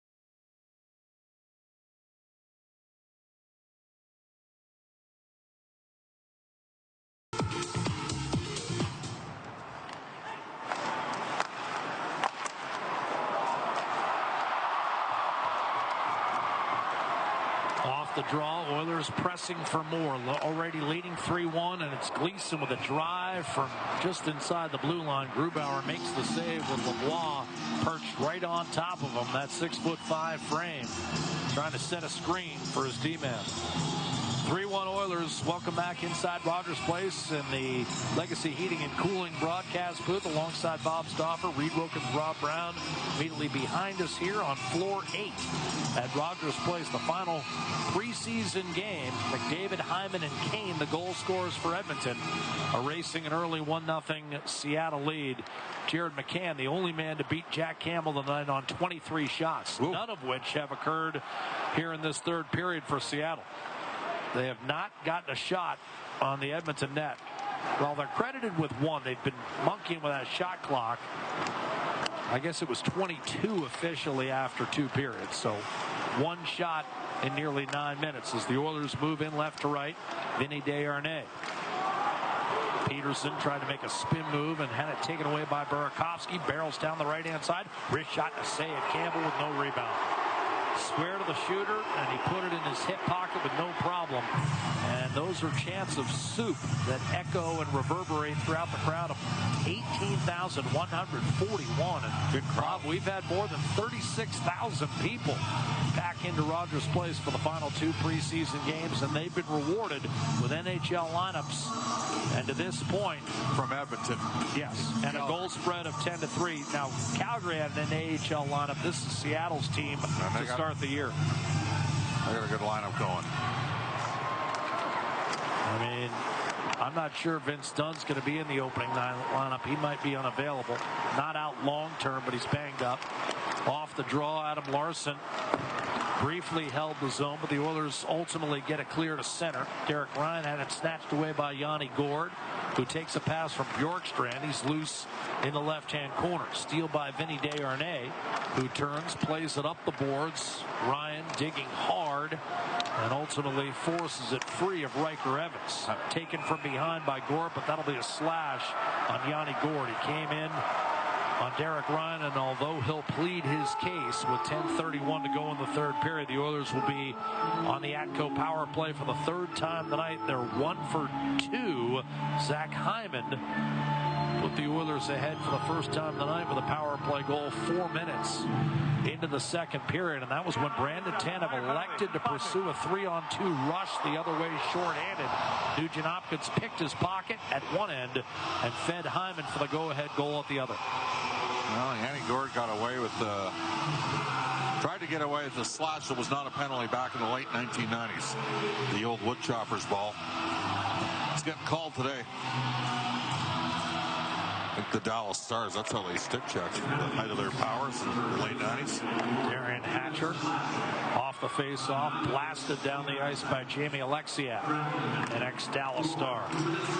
Evan Bouchard to Leon Draisaitl, Hyman, McDavid, and Nugent Hopkins round out this Atco power play quintet. Larson does not get it cleared initially, but got a second chance at it and fired it up the left-hand boards. Campbell will knock it down for Bouchard, and halfway through this 3rd period, the Oilers start up ice left to right on the power play. Leon Draisaitl, nifty feed, Hyman on the right wing.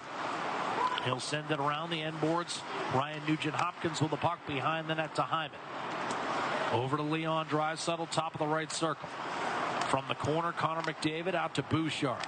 Left point, Nugent-Hopkins. Bouchard high slot. Here's McDavid, top of the right circle. Draisaitl, McDavid, right side. Over to Bouchard, left point. Tried to throw it across, intercepted. Wenberg down the middle of the ice and too far for McCann for a shorthanded breakaway. Came in hard on Campbell, hacked the puck away from him, and then got smoked by Bouchard. That was good work by Bouchard to force a bad pass. McDavid the steal, and here come the Oilers again. Draisaitl rink wide to Nugent-Hopkins in front, and Larson got his stick on that pass. Lunging play by Nugent-Hopkins to keep it alive for Bouchard. McDavid back to Bouchard, high slot. 9 minutes to go in the game and 30 seconds left in the Atco power play. First unit staying on there this time. Nugent-Hopkins back to Bouchard. Earlier in the preseason, we saw them give way after about a minute. McDavid had it slapped away. Kept alive, Draisaitl gets it back from Bouchard. Steps in, right face-off top. Feeds Bouchard. McDavid loading up left circle. Bouchard doesn't shoot. Pressure from Tanev. Nugent-Hopkins clears space. Left face-off top. Tried to play it to the middle, and that was broken up by Belmar. As the power play comes to an end, the first unit out for the full 2 minutes. 8:20 to go.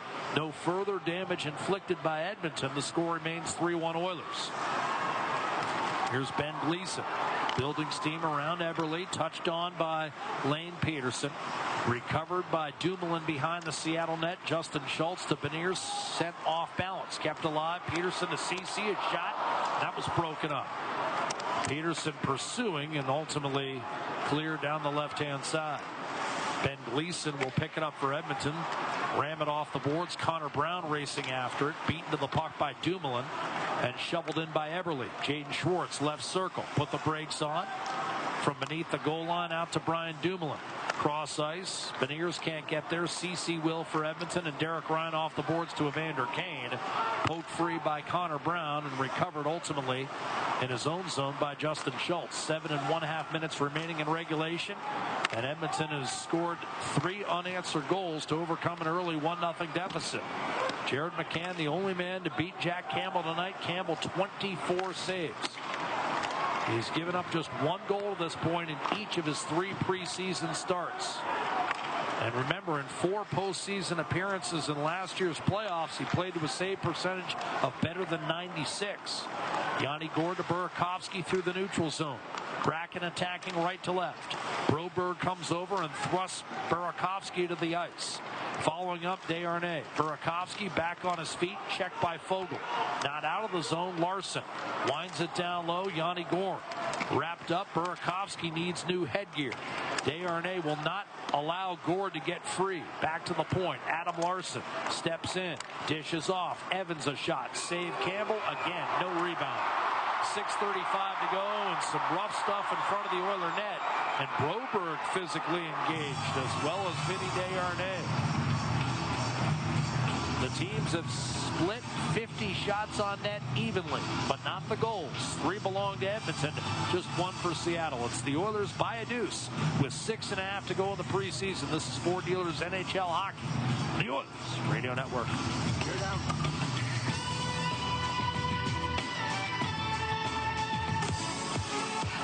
We are so excited to bring you tonight's Edmonton Oilers Community Foundation preseason 50-50 raffle. Now, right now is a good time to go ahead and get those tickets out, as someone in here could be the lucky winner of 2 lower bowl tickets to the Heritage Classic on October 29th. Now, that life-changing jackpot currently sitting at $109,000, and it's going to keep climbing. That draw is going to take place October 14th at 11 p.m. But now it's time to announce the winning number of those tickets to the Heritage Classic later in October.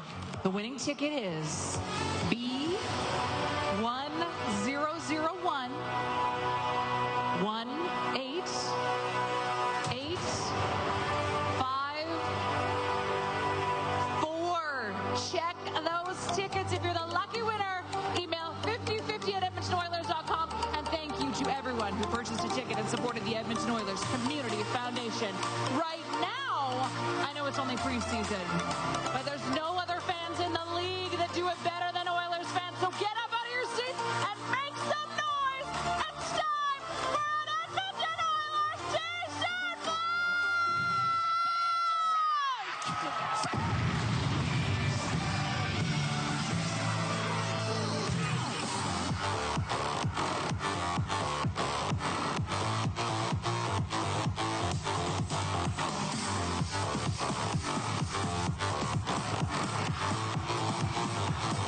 Face-off coming to the right of Jack Campbell. 3-1 Oilers. Campbell 25 saves. Staking his claim to be the Edmonton opening night starter when they head to Vancouver. They'll practice Tuesday, then fly straight to the home of the Canucks. And we'll have the season opener for you right here on 6:30 CHED and the Oilers Radio Network next Wednesday night at 8 o'clock Mountain Time. Oilers Canucks once again open a regular season. Edmonton in openers over the course of its franchise history, 25-13-5, including a come-from-behind win over those Canucks last year. They were down 3-0 on home ice, rallied to win it 5-3. Puck sent in, then got off to a terrible start again against Calgary in Game 2, Bob, and almost rallied to win that game too. They were down 4-0. I think they lost 4-3. Kraken moved the puck into the offensive zone right to left. Here's Evans over to Larson. Wrist shot, save. Jack Campbell, the rebound, punched forward and out by Connor Brown. 0-7 start last year for Vancouver as Thatcher Demko really struggled out of the gate. Well, that'll be the story in the Pacific Division. Even among the top teams, who's going to emerge as the number 1 in Vegas? Will it be Logan Thompson reclaiming the top spot? Will Philip Grubauer or Jacob Markstrom or Thatcher Demko deliver a bounce-back season? And what will be the breakdown in Edmonton in terms of how many starts aside? Puck dislodged off the playing surface at neutral ice with 5:37 to play in the third period, and the Oilers holding a 3-1 lead. Jared McCann opened the scoring. McDavid, Hyman, and Kane overcoming that early deficit. Kane here in the third period. Alexiak off the draw, forced one to the middle, slashed back in by Derek Ryan, race for the puck. On it was Adam Ernie. He'll spin and shoot wildly wide. Rebound Gleason, put it back behind the net. Ernie looking for one last push, playing on a PTO right now. Derek Ryan, shot from the corner and a save made by Grubauer. Rebound collected by Jaden Schwartz, over to Will Borgen. Burakovsky down the right-hand side. He'll hit the Edmonton line. Wind it around. Wenberg on it from the right half boards. The puck deflected out into the slot. Zach Hyman is there for Edmonton. Cody Ceci dumps it in. Leon Draisaitl getting a shift here with less than 5 minutes to go. And the Oilers holding a 3-1 lead. Nugent Hopkins hovering close by, but Wenberg with an outlet. Burakovsky from center will shoot it in. Campbell to knock it down. Here's Philip Broberg. Yanni Gourde, no quit in his game. Forced the puck loose, but Draisaitl was there to scoop and clear to Vinny Desharnais at center ice for Edmonton. Streaking in right-hand side, a wrist shot missed the net. Desharnais still looking for that first NHL goal. Played 36 games for the Oilers a year ago. Here's Warren Foegele battling in the corner. Puck shaken free. Bjorkstrand for Seattle, out to Borgen. And as we hit 4 minutes to play in regulation, it's a dump in for Eeli Tolvanen. Philip Broberg able to squeeze through heavy traffic and play one up the left-hand side. Long stretch, Foegele looking for Raphael Lavoie. Intercepted by Riker Evans of Seattle, and Larson will play it up the right-hand side for Brandon Tanev. He'll hit the Edmonton line. Tried to drop it off. That's picked off and cleared with ease by Lane Peterson. And that'll be an icing call against Peterson. Put a little too much on it. Lane Peterson, Bob, is he in tough? Yes. Yes, he is. Raphael Lavoie, probably. For me, it's going to be Raphael Lavoie. Quick update. How much of that is related to the waiver situation? 100% that's a factor. Absolutely. Okay. Also, let's not forget that the Oilers have got Lane Peterson on a one-way at $775,000. Now, if you claim him, he has to be on your NHL team, but sometimes that scares teams off of claiming guys if they think that there's a chance he ends up back in the American League on a one-way deal. Speaking of the American League, out of town, the scoreboard for Pizza 73. It was 2-0 for San Jose over Bakersfield, and Xavier Bourgault has scored twice. It's tied 2-2 Bakersfield and San Jose heading to the third. Bourgault, of course, scored twice in the win over Seattle on Monday night, leading the Oilers to a 4-1 victory. And Edmonton's going to finish the preseason with a perfect 3-0 week. Win on Monday in Seattle, and then Wednesday and Friday, home victories. Provided something strange doesn't happen here in the last 3 minutes. And Campbell, through a screen, is able to locate a wrist shot from Oliver Bjorkstrand. It didn't have a lot on it, but it was well placed, and Campbell able to find it through traffic and pick up his 27th save of the night. 3:13 to go in the third period. Bob and I will be back with the finish of the preseason and some final thoughts in just a moment. You don't want to miss any exciting Oilers hockey right here at Rogers Place. The Oilers will kick off the 2023-24 campaign October 14th when they take on the Vancouver Canucks. Puck drop for the home openers.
Broken up, Lane Peterson.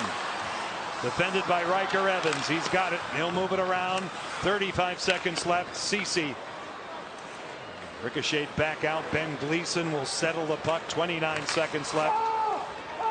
It was a 4-1 win by Edmonton Monday at Climate Pledge Arena. 3-1 lead here. 20 seconds left. Through center by Fogle. All the way down. 15 seconds. Fogle defended by McCann. Final breakout for the Kraken. Jordan Eberle through the middle of the ice. Here's Beniers with Burakovsky, who moves it in. 6 seconds left. All the way back, Bjorkstrand.